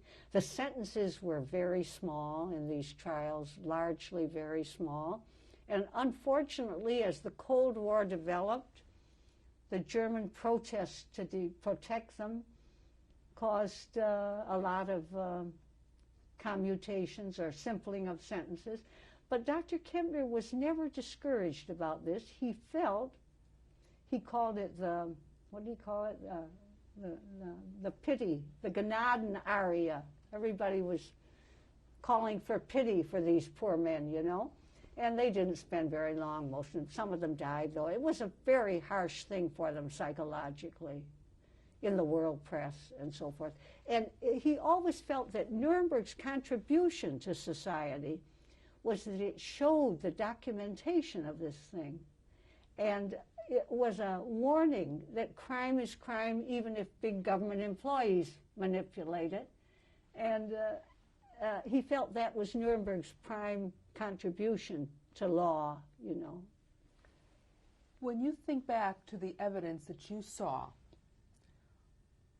what strikes you as the most overwhelming or the most horrible thing? Recently I read the most horrible thing. Dr. Kempner has 1 or 2 volumes in my apartment, and I was going through them, and he had marked, he prepared me for this, he had marked, I should have read it before I came, he had marked the pages where some of these very frank witnesses, true believers in Nazism and anti-Semitism and Holocaust, in the real sense, believers that it should be done, that it was a great deed, the Holocaust, told how when they ran out, this man told of his, I don't even remember his name, I'm sorry to say, I could supply you with it. It's in this volume. There are many volumes of the records of the Nuremberg trials, you know, the subsequent proceedings. And there it showed how when they ran out of their Zyklon B gas or whatever it was, they had to kill so-and-so many people. There were so-and-so many there. They were coming in every day. They were under duress, and they were dutiful. And they smashed the babies against the wall to kill them quick. Now, that was to me the most horrible thing. They smashed the babies with their arms. These are not our defendants who were refined men, and I'm sure wouldn't have done that. But our refined men were behind these people. You know what I mean? And this was real brutality, but it didn't seem to affect them.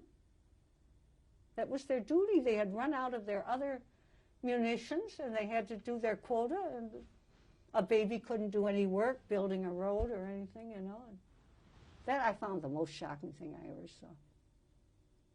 That was testimony in the trial. We found a very interesting document in the course of this trial called the Endlösung. That means the final solution. And that was a group of what we Washingtonians, I guess the Germans probably said the same word for it, interdepartmental meeting.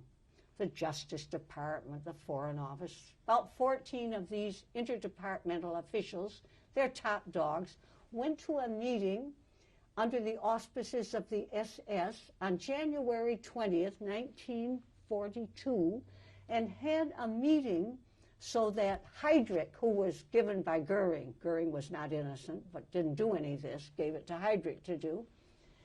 Heydrich called this meeting, and all of the officials, the top dogs, maybe there were, I don't know how many people were there 20 people there? The document is available.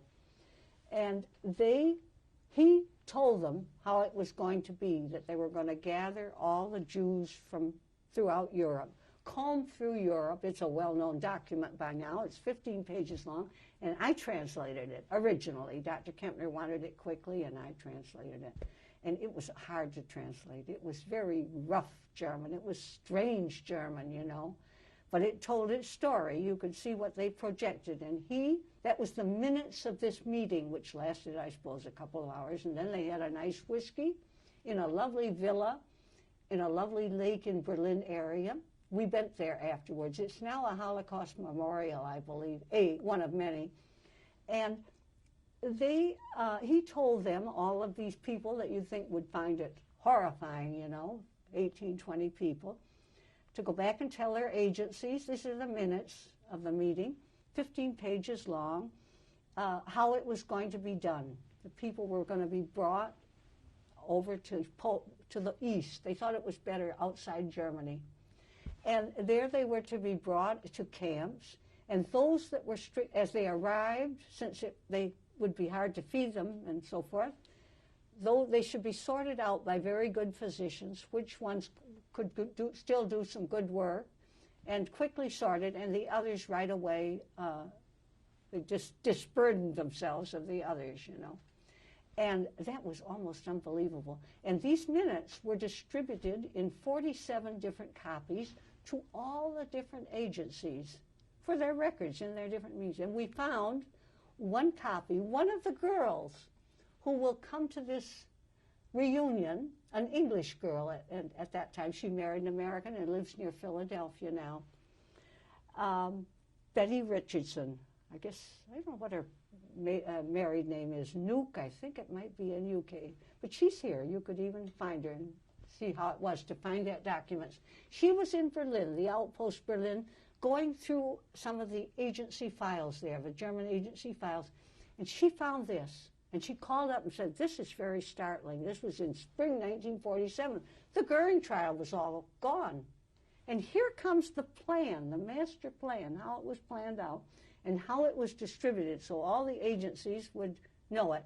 And after they left the meeting, the 1680, Eichmann and Heydrich had to go off to Prague. He was in charge of Prague at that moment before he himself was murdered. And after the meeting, they had a little whiskey by the fireside. It's a beautiful villa in Berlin. If you go to Berlin, you should visit it.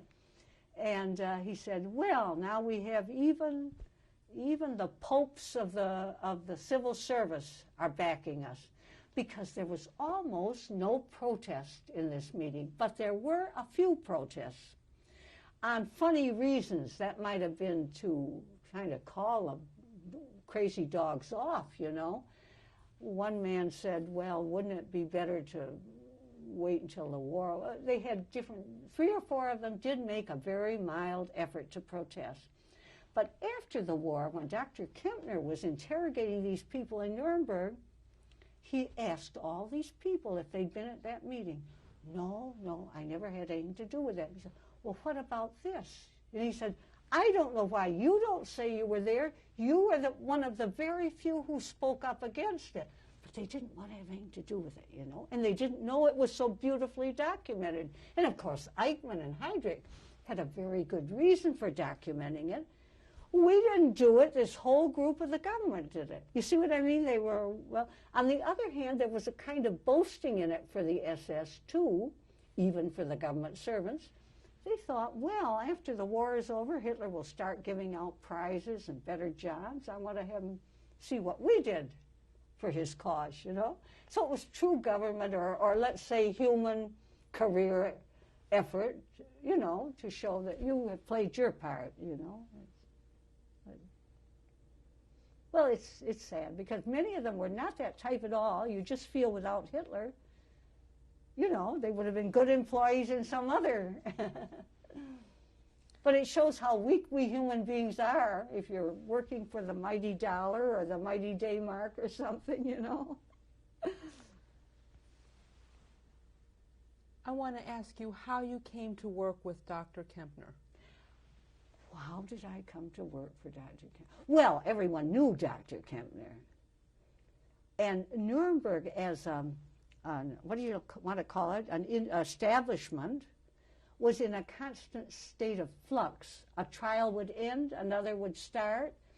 4 or 5 groups translating sections would be disbanded, and the 1 or 2 that would left would go to another translating group. And I don't know, he had an opening. And I went around, talked to him, and he said, fine, fine. Come in Monday or something like that, you know.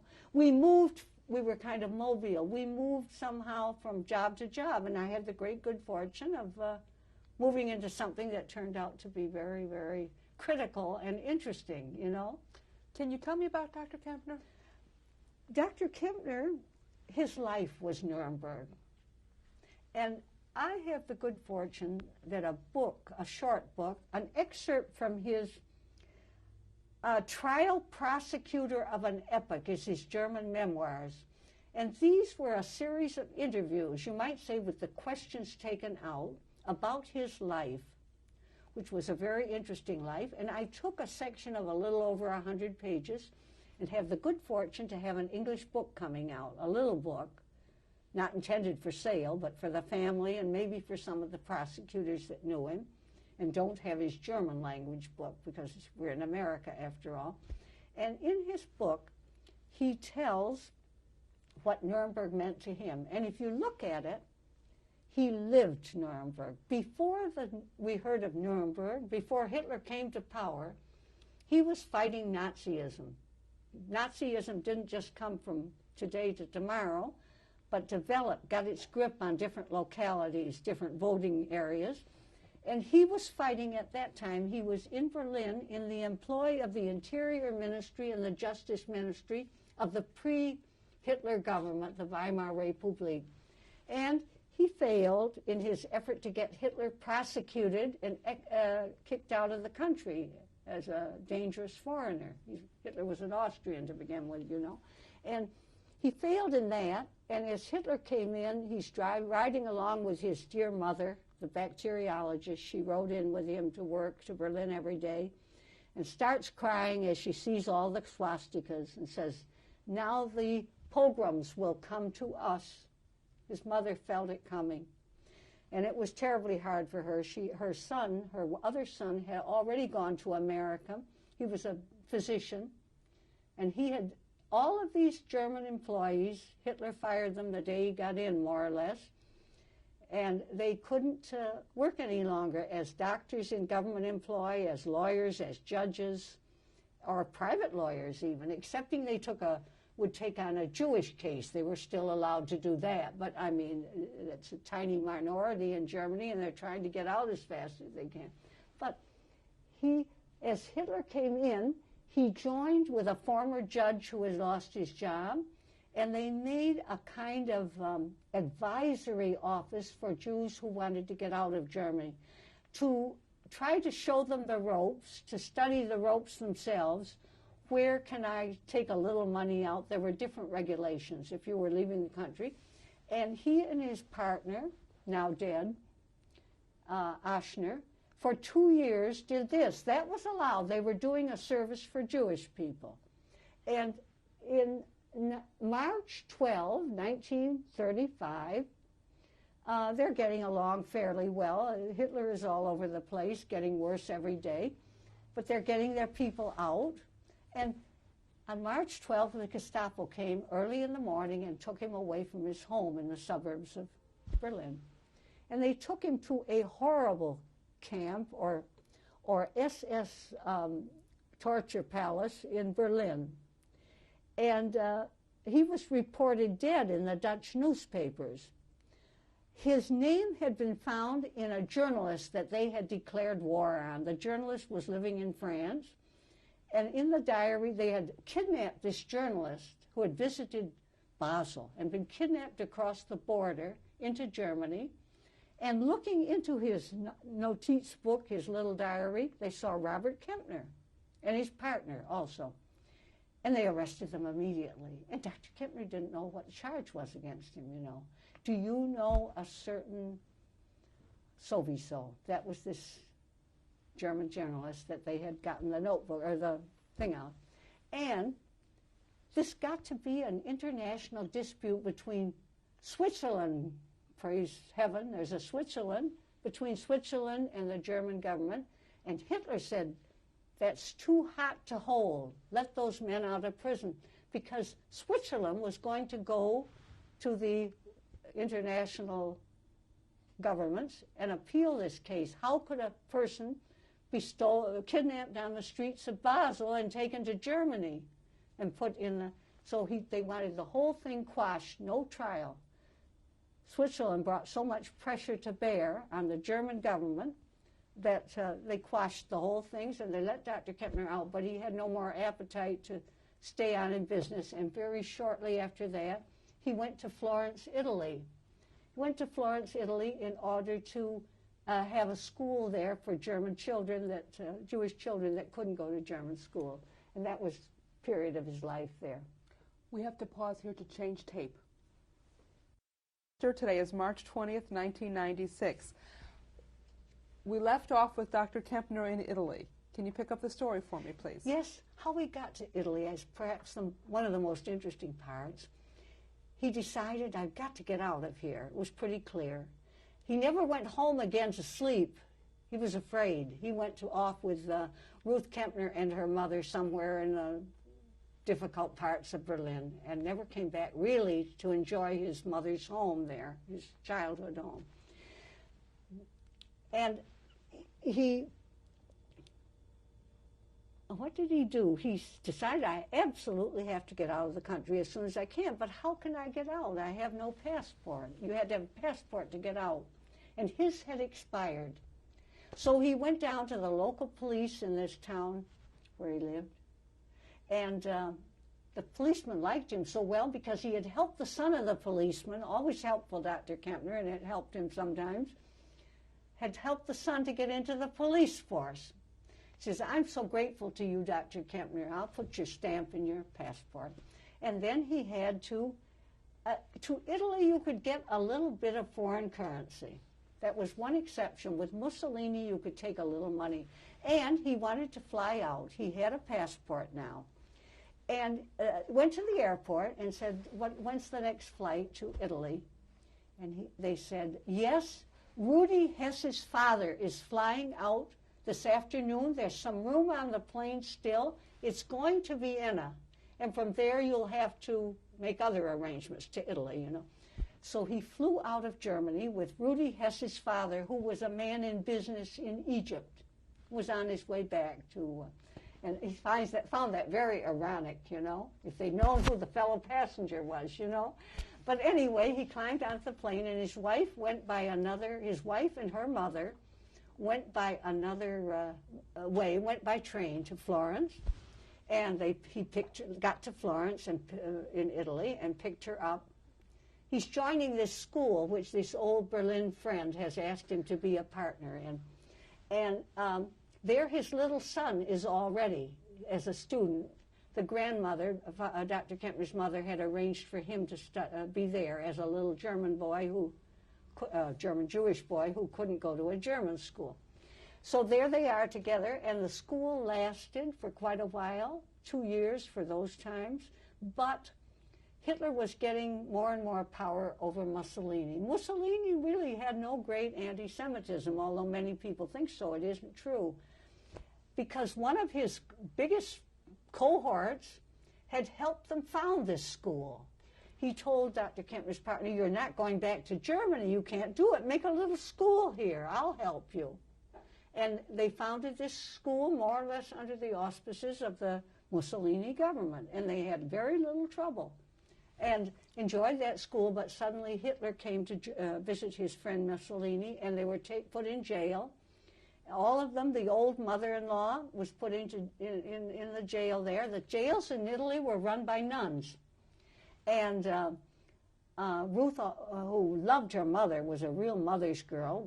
His wife went down in the night. He'd find her bed empty, and down she had gone to see the prison and try to find what room her poor old mother was in. We say poor old mother. Probably I'm much older now, but anyhow, she was an invalid lady, and she had a special diet, liver problems, and needed bananas. And Ruth got friendly with the nuns and was able to get these nuns to take they weren't used to criminals like poor old Frau Hahn, who never had heard a fly in her life, And all these girls were brought in from the school, the girls that were old enough to be in their teens, and these nuns couldn't figure, are these prostitutes? Are they thieves? What are they? Didn't know enough about Hitler and Mussolini, and these were hostages. In case anything should happen to our Fuhrer, their life was not going to be very good. They were hostages for Hitler to get back safe to Germany. So we never prayed so hard that Hitler would get back to Germany. And as soon as he got back to Germany, I don't know how long they were in jail, a few weeks, short time, Hitler went back to Germany. And they all decided, we've got to get out of here as soon as possible. Dr. Kempner immediately wrote to America, where friends of his mother in Philadelphia wrote back to him, "A shame your mother didn't stay in America anyway, but since she was, and a shame you studied law, we could help you if you were medical people. But come anyway, we will see to it that you are helped, and if you don't have enough money, we will see to it that you're taken care of." So he went very shortly after that with difficulty through France and arrived in New York the day the war began. And he saw his wife on the beach. They transited through France, which was also cowering already before Hitler. And she came out of the Mediterranean at Nizza, I think, all dripping, he said, and wet, and in her bathing suit. And he said, "We got to go. We're going tomorrow." And he said, "Can't we stay?" She started to cry. "Can't we stay a little longer here?" She didn't want to. "No, we got to go now." And he had always an instinct. They got to New York the day the war started. Yeah. Let's go back to Nuremberg. What was Dr. Kempner's position in Nuremberg? He was an assistant to Justice Jackson, who started the trial. Okay, now speak to me a little bit about your work with this man. With Dr. Kempner, as I say, he went right after the evidence personally. He went and talked. He didn't do it through interrogators. He very frequently went to key defendants and key witnesses when they were in the prison and interviewed them personally, sometimes several times. And he never interviewed anyone or interrogated anyone without witness or more witnesses. As a trial lawyer, he thought they can say, "I didn't say that," or this or that. And he always had several, and often 2 and 3 typists putting the interviews together, for them. And that was later material for his use in the courtroom, the typical prosecution work, What did you do when you weren't working? When I worked? When you weren't working, when you had time off? Oh, when we weren't working? Well, Nuremberg was not a town. It was, the Nuremberg trial was a town. It was a town by itself. Everything native had kind of suspended operations. You couldn't buy anything in German stores. It was all rationed in Germany at that moment. And we were kept separate from a real city. If you walked on the streets, you wouldn't see very many Germans. They kept out until the Nuremberg trials got out, I guess. But anyway, they came back slowly to Nuremberg. Nuremberg as a city rebuilt itself slowly. But the trial people, the Army, the U.S. Army was very kind to us. You could always get an order, say, if you had time, which I practically never had because Dr. Kempner was a workaholic, you know. I mean, he worked night and day, carried great armfuls of documents home at night, and had a big staff working for him in his office. I don't know, a great big staff of lawyers and research people and translators and so forth in his office. After the big trial, when he assisted Justice Jackson, he became went to the staff of Telford Taylor, who was in charge. General Telford Taylor was our wonderful director for the entire 12 subsequent proceedings. Jackson left, went home. And Dr. Kempner was mainly in charge of this trial of the ministries, the big government officials. There were 12 trials altogether. He helped on some of the other trials to some extent, too. And as a man who had been in German government and had, of course, native German, a German lawyer also, he could help lots of them, lots of the American lawyers also with advice or help or finding a document that would help them or something like that. And on our spare time, we would go to Garmisch-Partenkirchen, or wonderful, we would go to Czechoslovakia, where Americans were loved. You know, Czechoslovakia more or less was an American foundation after World War I, you know. And the Czechs had been exiles in Pittsburgh more or less for the time during World War II when there was no more Czechoslovakia. And they loved America. We went down there first time on a 4th of July, and America was just fated, you know. Some of the staff in the big trial were Czechoslovaks also that had been in exile during the war in America, or sometimes in England. And we'd go to Garmisch-Partenkirchen, let's see, to Berchtesgaden, once in a while to, this is different times during that period, to Switzerland. Weekends were a big thing to be able to go away, you know. We began to get cars. They were distributed. We had to pay for them, of course. The Army distributed them in a lottery. You would draw numbers, you know. And once I won a car, I bought a Pontiac. In those days, a Pontiac cost $1,700 at the most. Things were different in those days, you know. And then you could drive all over Europe. And aside from the terrible condition of the roads, there was no traffic problem whatsoever. There were a few German cars on the road, but very little. But the condition of the roads was appalling, as the condition of the telephones was. One day in winter, before the big trial ended, I called up Inge Maus. Inge Maus had stayed through the war in Germany, and the Germans would not allow her to marry her partly Jewish friend, fiancé. But she managed, I think, with her resoluteness and her toughness to keep him going. He survived the war. And Inge Maus got married just in time for the baby to arrive by an American military pastor, what do you call it, clergyman, you know. What do we call a chaplain? And drove in took a difficult drive from Hamburg to Bremen. Her son, by the way, they went eventually to Alaska. She's from Western New York, you know, with me, college classmate and so forth.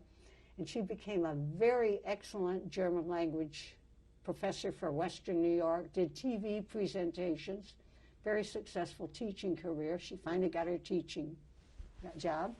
And later went to Florida, where after her parents had died and she had bad rheumatism, and she and her husband went, where unfortunately he died, And then the son, a lawyer too, had gotten a job as assistant district attorney in Alaska. And Inga Maus, in order to be close to her son, pulled herself up from Florida and built a home in, she wanted to come here, but she couldn't quite make it, up in Juneau, Alaska. And she lectures on Nuremberg among the Alaskan lawyers. And we hope to meet in September. She's coming down for our Turn Off Your TV 60th college anniversary meeting. What was it like for you as a woman to be in Nuremberg, both professionally and personally? Directly in Nuremberg, there was no sense of being treated in any way but royally, very, very nicely. You were examined, and your examination was what counted. They picked out their interpreters on ability. Our Napoleon, Colonel Dustair, didn't interest him in the least whether you were 18 or 75 or what you were, or a woman or a man or a Czech or a Frenchman or a one-time Russian or an American. A woman or man played no role. I would think, I can't say this, I can't really say this with any authority, it is not impossible that the majority of these key employees in the trial interpreting may have been women. I'm not sure of that, though. Don't think of that as a checked-on figure. But there was no discrimination whatsoever in promotions, or which were more or less suspended for the duration of Nuremberg anyway. But the women were treated very well. There was no problem with that. Women lawyers, there were not very many of them, but those that were there were given their cases to work on. Sometimes they got a little disappointment, as he tells in his memoirs. Very capable women, once or twice, or man too, was not allowed, after doing all the research on a trial, to go in and make the court presentation, great prestige, you know, because some man with more authority or pull, but it wasn't a question of sexual discrimination. It was because that was a prize that someone felt would help them for their career in Washington later, or had a pull. That's human. Had an interest in that case, and then the man that had worked on it would be kind of sad. Nobody had promised him, or the woman, that he was going to present it in court, but women did present court cases, you know. Not, they weren't always pulled out. There was another reason than sex involved. Can you tell me about the final days of your involvement in the trials? Well, the really final days, I wasn't there. I got a job a few weeks before the verdict came in. I left on the 20th. I know all these dates. That's a funny thing with my mind. I left Nuremberg as an employee on 26 December 1948 and went to Army Intelligence. But I kept going back there and working also. I had a little leave left because there was work to be done, wind-up work.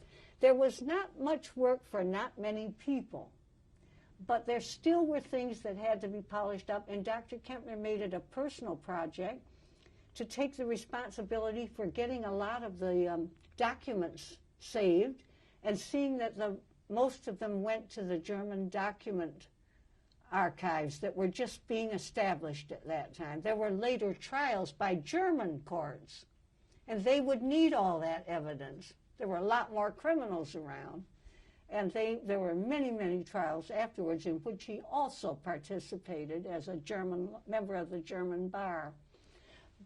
But there was work to be done, but I had my assignment too. I had to keep up my job. But I came back to the verdict the real work was being done by the judges in this last trial in the winter months before the verdict.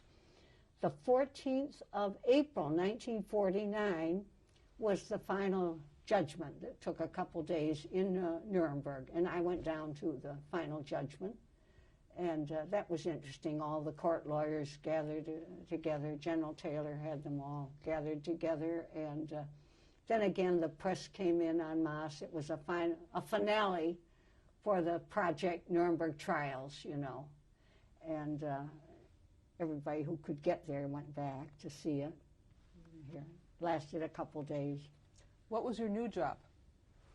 You had left. Intelligence, a typical Army, and an Army intelligence assignment. That's all. You still worked with Dr. Kempner even after the trials, didn't Well, you? I must say I did a lot of work anyway. He quickly went into law in Germany, got admitted to the German bar, had a little difficulty. At first they said, but you're an American. Give up your American citizenship. I would never give up my American citizenship, he said. Think I'm crazy? Anyway, he had his American citizenship, and they said, but you can't be a member of the German bar as an American citizenship. He said, why not? He said, there's nothing. Is there anything in the, show me something in the law. So they worked, they did a lot of homework, but they couldn't find anything in the German law. 2 or 3 American lawyers of his situation had found that out. There's nothing in the law that says that if you pass the German, if you're a fully qualified German lawyer and have been a German lawyer, you can ask to go back. They didn't want him, of course. They thought competition. But he really wasn't, I don't think, competition, because he developed his own clientele. He traveled all over America and told the interested people of their rights to get restitution for the things they had been through. Many of them had left factories and businesses and had endless losses, you know. And those few that had survived, no balance between these two values, but still those few that had survived could, if they could prove this, and this, could get a certain restitution from the very developing West German law. And it has been a wonderful country. And Dr. Kempner, many people have written to him and say they feel he played a role by staying in Germany, being brave enough to stay there in Germany. It sometimes took quite a little bravery, you can imagine. Nuremberg was not liked, and anyway, gradually Nuremberg has become quite liked. Now people are writing their doctorates on theses concerned with Nuremberg law, and right now the Bosnian situation has again awakened a great interest in the Nuremberg trials.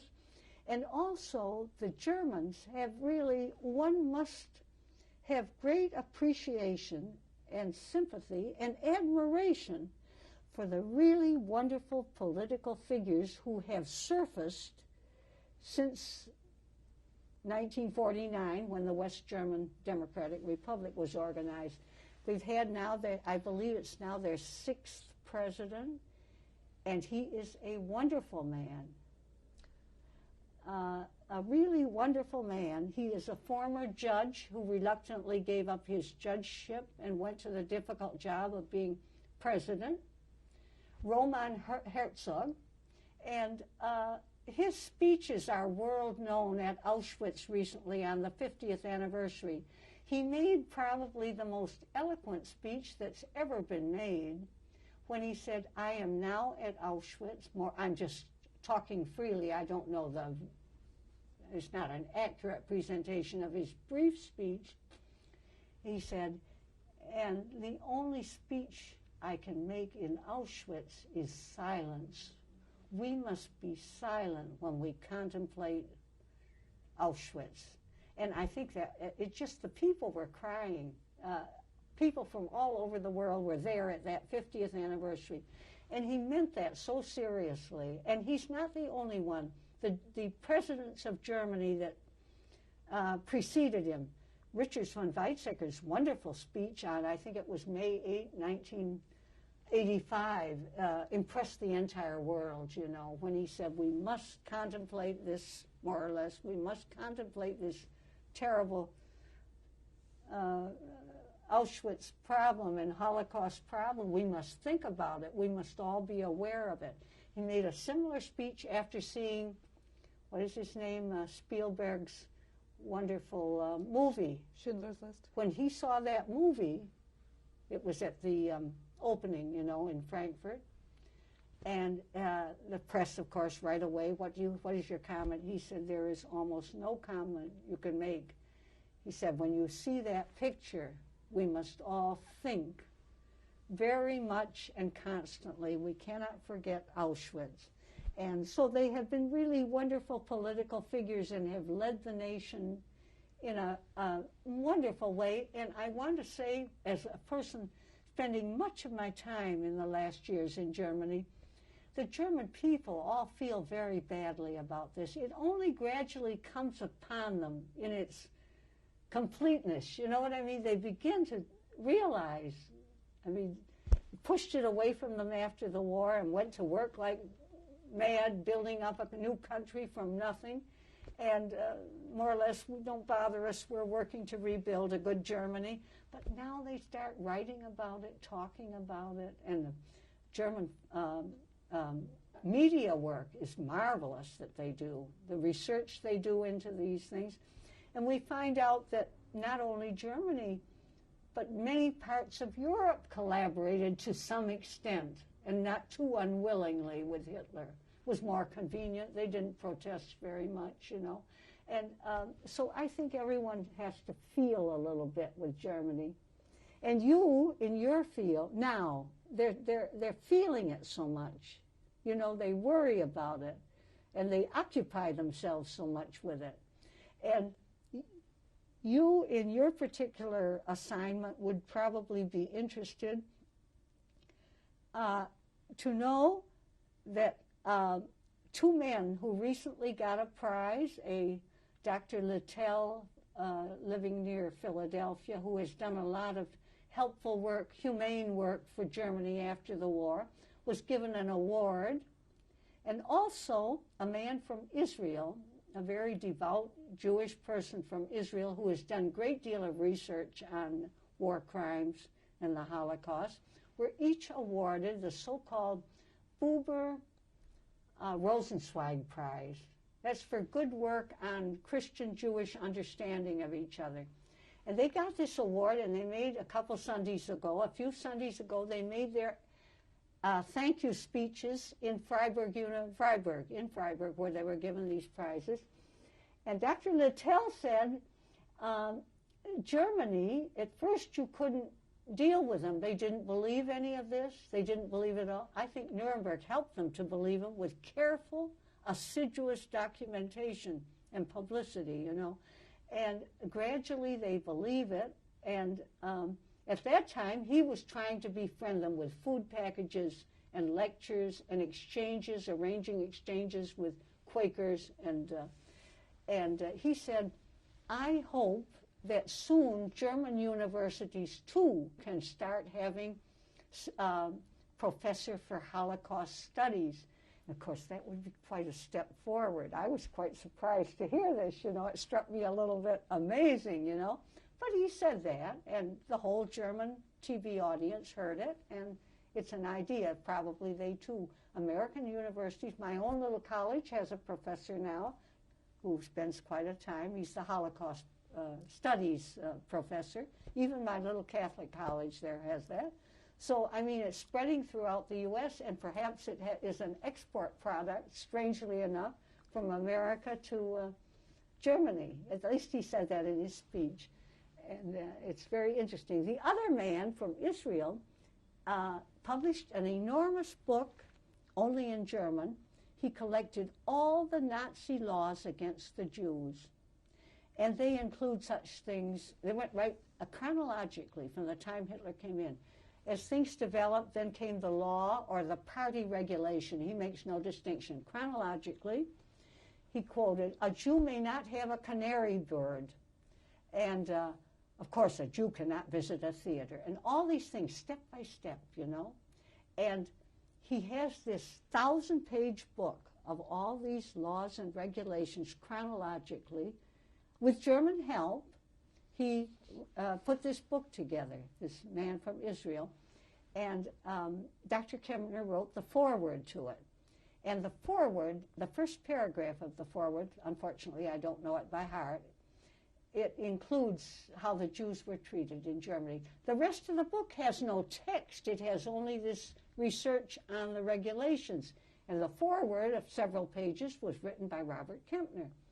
And the first paragraph of that foreword was excerpted to make a monument that has been put up in the section of Berlin where Dr. Kempner grew up. Kempner, by a quotation of Robert Kempner taken from that book.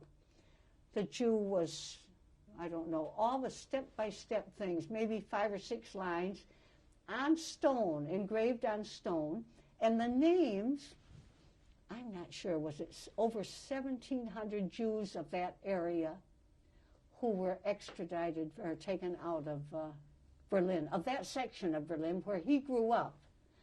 I don't think his name is on it except under this quotation. I haven't seen it myself, but it's been publicized.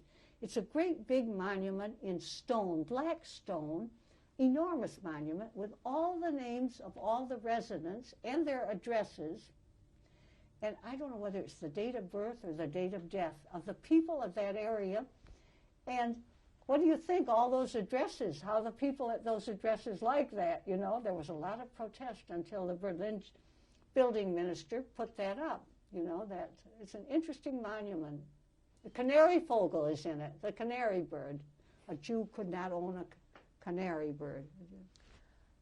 You stayed in Germany all these years. Hmm? You stayed in Germany all these years. Well, the Army gave us good liberal leaves home every year. We went home every year for several weeks. But you continued to stay. My job was always in Europe, yeah. But I retired many years back, and then I continued working with Robert Kempner. We went home too. We're going to pause now to change tape.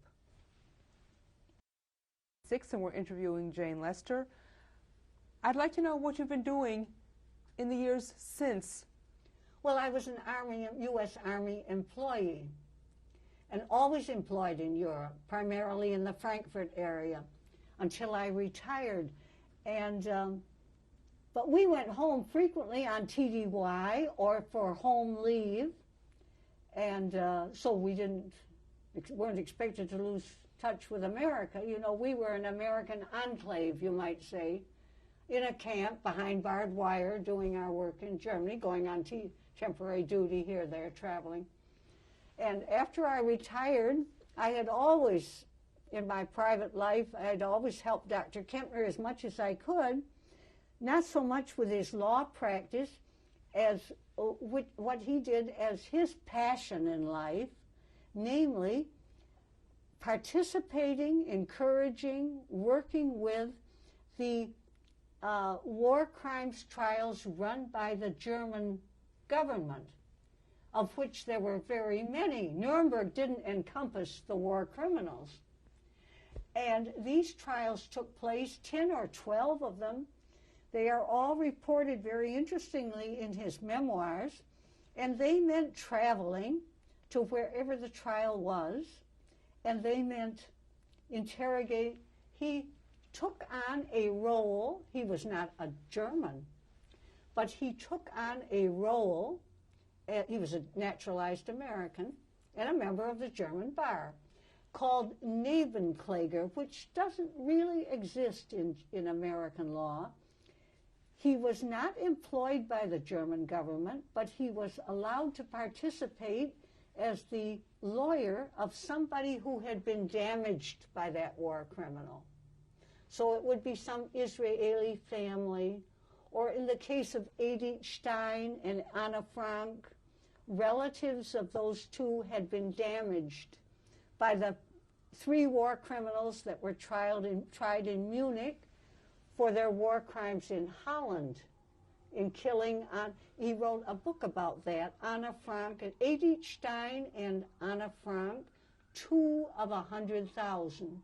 Because he thought, in German, alas, in German, in Evrit, in Dutch, but not in English, unfortunately. There's so much of his work that should be translated into English. It is so authentic. His life was research on anti-Nazism and the deeds of the Nazis. And he has written many wonderful books. Eichmann and Komplizen, Eichmann and his accomplices, published in 1961 in German, was more or less the indictment and the trial program in the Eichmann process in Jerusalem, where he went as an expert witness and where he helped them in so many ways, you know, because they didn't have all that background. They didn't have all those documents, and he could tell them where they were. Did you participate in that? Yes, I helped him. You know what I mean? There's a lot to that, writing letters. He had a big staff to write letters, in his law office, but not people who knew English, write to English archives and English language archives in Washington and things like that. But there were, the man was always busy, and he had fun too. He enjoyed the new world in Germany. He enjoyed watching the development of the German government in Bonn. He had close friends in the government in Bonn, very close friends. He would go to Adenauer. I remember one thing he tells in his memoirs. Adenauer said, well, you really took the burden off our shoulders in Nuremberg. He meant the Nuremberg trials had accomplished something that for the baby German government, the newly organized West German government, would have been very difficult to accomplish, with all the pressures still rolling inside Germany, the new Germany. And he went often to Bonn, had friends there, and traveled throughout America, traveled in Brooklyn, went to Brooklyn, made lectures all over to inform them on the Nuremberg trials and to inform them on the prospects for a good German constitution and German law that was developing. The restitution law he worked very hard on, talking things over with the German newly organized German government and everything. He spent about half of his time in Germany and half of his time at his very nice home in suburban Philadelphia, where he also had an office. One of the ladies who was his assistant, first in Florence and then as a refugee in Philadelphia, and worked with him right up to the day. She was with him when he died, as I was, and he worked all the time and enjoyed his work tremendously and enjoyed his spare time very much, going to Switzerland or different things that he did. When his wife gave him a great deal of happiness, she did something that he had in mind in Nuremberg. He saw that Hitler had a big program to punish all the Catholic hierarchy and people. And Hitler, in some table talk he had, said, we have to, as soon as we get through with the Jew, oh, wait a minute, somebody said, we Germans, to Hitler, we Germans should make a model of the ancient people, the classic Roman, Greece. No, he said, not at all. That's not right. He said, they gave us the true most vicious things in history. Catholicism and Catholicism and syphilis. That's quoted from Hitler in one of these Friends of Hitler reported after the war, Dr. Kempner said that was it. And he found so much evidence of this, the torture of the priests in Dachau and the execution of so many priests who had opened their mouths and said he's doing things that are wrong or had said a word for the Jews or something. And his wife did the research, very difficult, hard-working research. 14 years she worked. She worked in Nuremberg, too, from 1947 on. A German girl from Berlin that went with him in refuge to Philadelphia. And she wrote a book called Priester for Hitler's Tribunalen, only in German, alas. She did research on these priests that were abused in the courts of Hitler, went to Dachau, or their fates, terrible fates, many of them killed. And they stand for something, the research shows, for more than 10,000 clergymen, mostly Catholic, many Protestant clergymen, many women, nuns, a great many nuns, who fought against Hitler in their way. If they had orphanages in their charge, they tried to protect the so-called crippled children or mentally retarded or something from being sent off to the gas chambers, and risked their lives for these victims of Hitler, you know, and paid for it with their lives in many, many cases. And her book has been out of print for 20 years.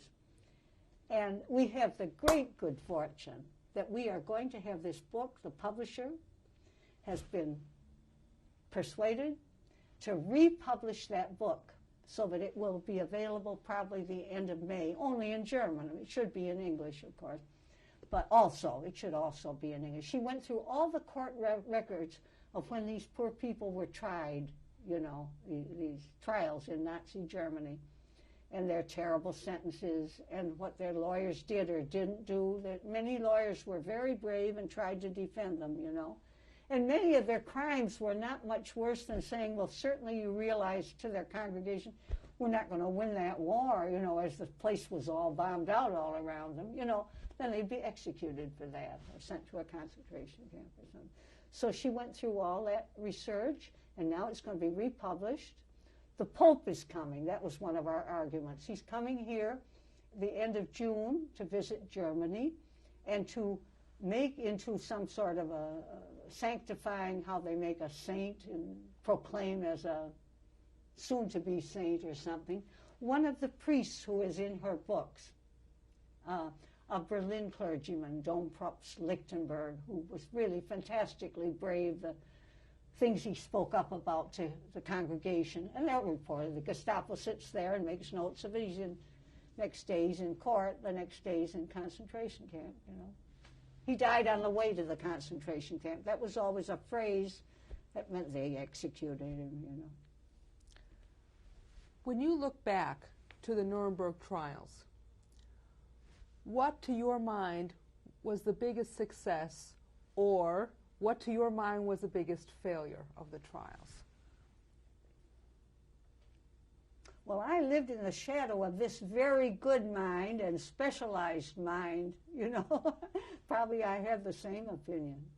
I think he felt that Nuremberg did a rather poor, pitiable job in public relations, in showing the Germans, especially he was thinking of the coming German Republic, in showing the Germans sufficiently that these trials were, you know what I mean, that the Germans had done, their leaders had done these things, and inviting them more often. They were invited into the trial, but, you know, making a bigger effort to make a wider knowledge acquaintance of Nuremberg among the German population, you know.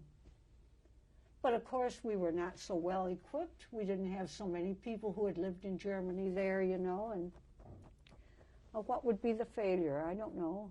I think he felt that the great success was the exposing of the facts, which could have been suppressed or quietly pushed off in archives that would soon be burned quickly, you know. But you can't burn something after it's been on all these records. You know, it's still there, the records. And all the people, the very distinguished people, the very capable people that participated in that enormous project, it's a testimony to the actuality of the whole thing. It's no swindle. It's the facts. And Nuremberg gradually is coming to have quite a reputation as a very fair trial, because they could speak up and defend themselves. But here was their own documentation, you know.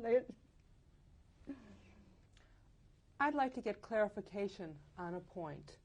You had mentioned that there have been changes in Germany over the years that you have seen, and you also made reference to Schindler's List, the movie that Spielberg made.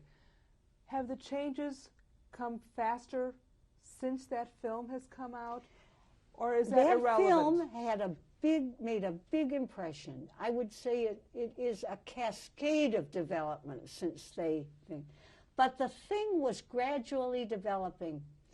Many of these things they turned their backs on 10 years after the trial, 20 years after the trial. It was a little bit more popular, step by step. And then a very high point was President Richard von Weizsäcker, who was a trial lawyer in defense of his helper of the law team in charge of his father's defense.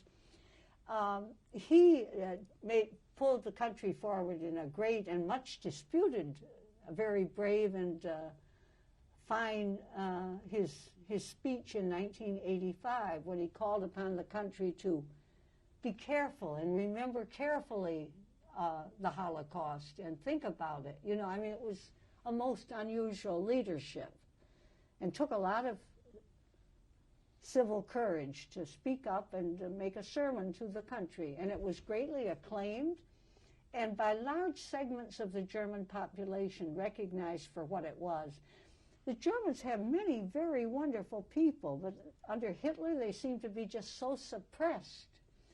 And they're a very conservative group that they look what's the army doing? They don't get out of step with the things, you know. And it's and another thing that we Americans, I as an American, went to college with the help of the nuns in Rochester. It was becoming the custom for women too to also have a college education, and you were just beginning when you got through college, you know. Prior to that, high school had been the big aim. Everybody had to get through high school.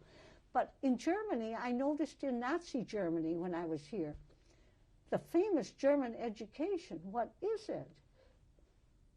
I don't know, I never took a statistic on it. Maybe 2% of the people get an education, the elite. But the great mass of Germans were given very few school years and good little training as an apprentice in some trade, which is admirable, but it doesn't make for political action or political understanding or the self-confidence to speak up when you feel that something is right or wrong. And they often had, some people say, one argument went, the reason everybody puzzles, how did this all happen? How could it happen? Civilized Germany. And some people, one line of argument is they had too good leadership in the past. Their Kaisers were rather fine people in a way. They meant well for their country. And they would always think, well, I'm only a little man. You don't find Americans thinking so often, I'm only. It was news to me to hear that people say, well, that's right. And then I went to a conference with Dr. Kempner in 1947 in Heidelberg. And there, all of these learned Germans that still, they were elderly. They had survived the war, and they were some of them back in teaching in Heidelberg and so forth. And they'd all talk, how could it happen? But the masses, they kept using the word the masses because the elite thought of all these people as people to whom they couldn't communicate. That was the masses. And we are the intellectuals and the political knowledgeable people in Germany.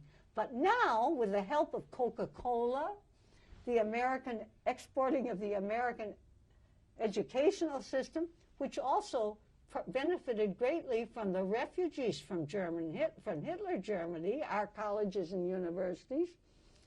Think only of the Aufbau and the New School for Social Research and the different professors in our American universities in Berkeley and so forth.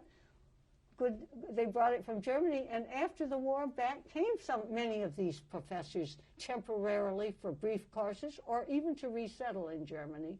They brought it back. But I often think the Chevrolet did a lot too.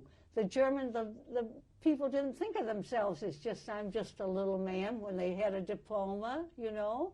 Gradually from the university too, more and more and more Germans go to the university and go on forever afterwards, become terrible scholars with footnotes, endless footnotes, and you know that plays a role in the political development of the country. Everybody feels they can speak up now or demonstrate. They love to demonstrate, and that's probably quite wholesome. Although once they demonstrated back in 1975 against Dr. Kempner, and that caused him to have a very bad heart attack, and he was an invalid for the rest of his life. They wanted Hess taken out and Hitler put in. Hess taken out and Dr. Robert Kempner put in.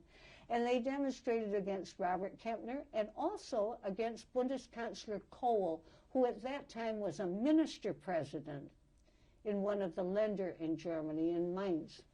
And he refused to release from prison some war criminals that had big charges against him and big prison sentence. He refused to give them clemency and let them out of prison, and they were mad at him, and they were mad at Robert Kempner because he put Hess in prison. But of course he didn't have any direct bearing on Hess being in prison, but as he always said, Hess was no innocent. He was in the Nuremberg racial laws, very much involved in 1935, but the Nurembergers had only the authority to try war criminals. That was a crime among the Germans because the Jews were German that were called Jews. You see, they lost their German rights, which they had as much right to as Hess did, you know.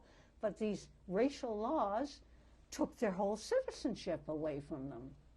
They kind of more or less said, well, I guess we are Jews, you know, which is not a political idea at all. In America, it's a religion, you know what I mean? But anyway, these professors, back after the war, they puzzled over how things could have been done differently. And the masses, what can you do? The masses don't understand. So I do think the educational system after the war has been a big pillar in building up German democracy. I think it's very well entrenched now. There are Radikalinskis. Some of them are anti-American or anti-this or anti-that, but I don't think they take root. Before we conclude our interview, is there anything you'd like to add, anything that you'd forgotten to mention that you'd like to add now?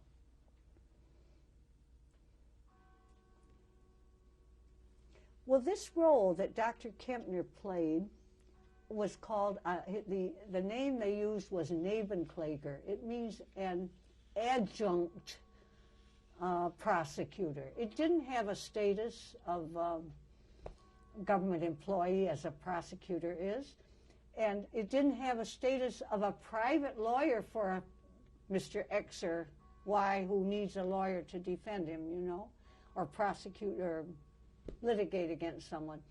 It was called an adjunct, a Nebenkläger, Kläger being a prosecutor. And these trials against war criminals played a big role in the years after the trials ended in 1949. And trial after trial, they would gather the evidence over 10, 15 years together. And then Dr. Kempner would come as a Nebenkläger. He had a client who was related to one of the victims or so, who was authorized to ask for a word to be spoken up for his client, you know. And as soon as they heard Dr. Kempner was coming, right away the doctor would be brought out. The man was threatened with a heart attack. The trial would end the next day, suspended. The man not capable of standing trial, you know. His name was, he had a kind of, I don't know what you could call it. Maybe you would know of a word. They thought he knew everything. He didn't. He had great good fortune. He knew the thing when it was necessary. It was just an accident that happened. Because he was so intensely involved with these things, he would think of that argument. And they kind of got the feeling he's carrying archives around on his person. You know what I mean?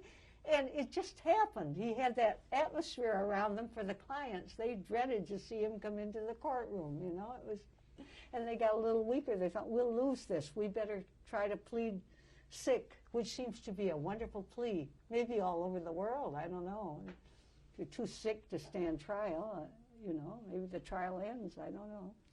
You said he came to be known as Mr. Nuremberg. That was in an editorial a couple of times, some of the German papers. Mr. Nuremberg came. They had a Nuremberg anniversary, the 40th anniversary in the city of Nuremberg, and they came back from France, from Russia. Dr. Kempner came back, and big group of people, endless scholars who had done their doctorates in all these countries on this thing, and most of the Nurembergers not there anymore.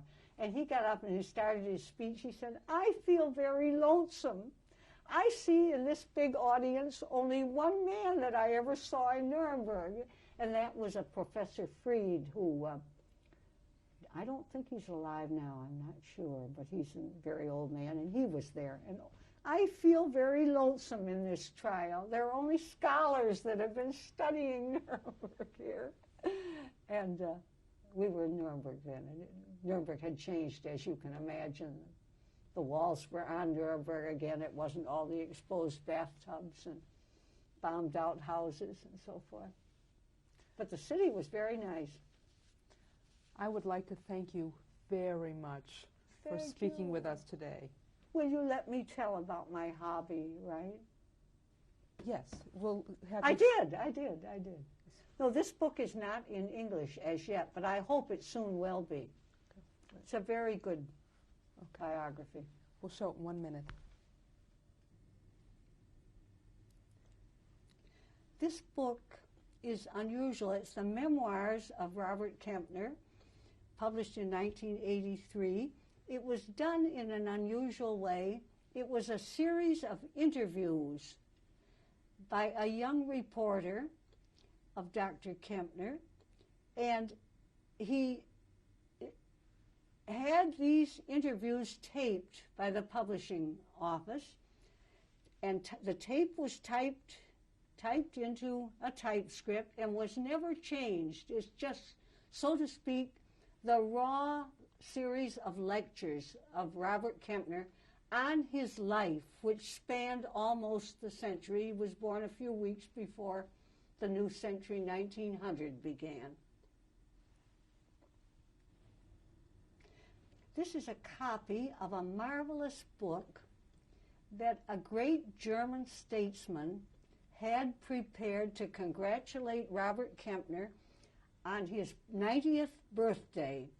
He wrote, this former Prime Minister of Rhineland-Pfalz, wrote to various political figures in Germany that Dr. Kempner had had experience with and asked them to write for this book letters for his 90th birthday. And they are beautiful letters, also some from America and France, telling almost always something about how Dr. Kempner had made great contributions to the development of post-war Germany and post-war Europe through his continuous educational and exemplary work regarding anti-Nazism, which was his lifelong work. A few weeks before he died, a wonderful German book was published as a kind of spiritual or political restitution to the lawyers, the Jewish lawyers or the lawyers of Jewish derivation that had been abused by Nazi Germany.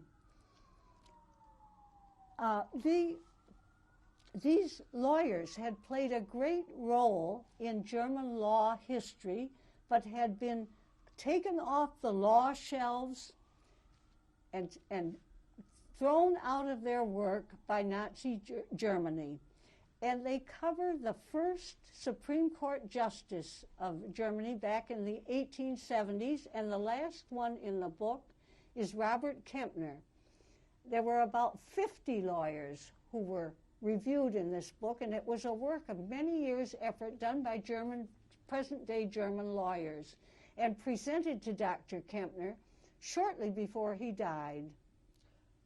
Can you tell me what newspaper this is? That's the Frankfurter Allgemeine. Frankfurter Allgemeine Zeitung. It is, well, can I say it is something like the New York Times of America. It is the standard German newspaper, published and sent out internationally, and quite a nice attitude toward, I have always felt, toward America and toward the development of the new German Republic. So this is from December of 1993. Could you translate the headline for me, please? German Law and the Emancipation of the Jews. Thank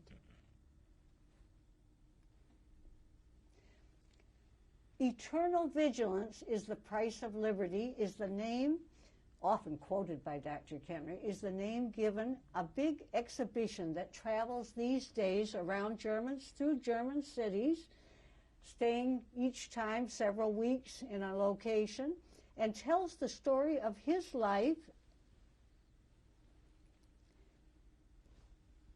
Telling the story of his life in post-war Germany.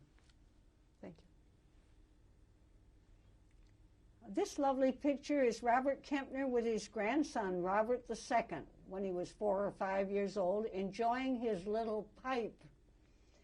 And I think it shows that he really enjoyed his private life very much. And actually, he was a survivor, Robert Kempner. He had to survive many difficulties, and he did it with a lot of spirit and a lot of fight, and was glad to get to be 90 years old. He died at the age of 93. Felt that was winning out over the Nazis. When was this picture taken? This was taken, I would say close to 20 years ago. And where was it taken? Sweden. The little boy grew up to be a Swedish farmer. Thank you.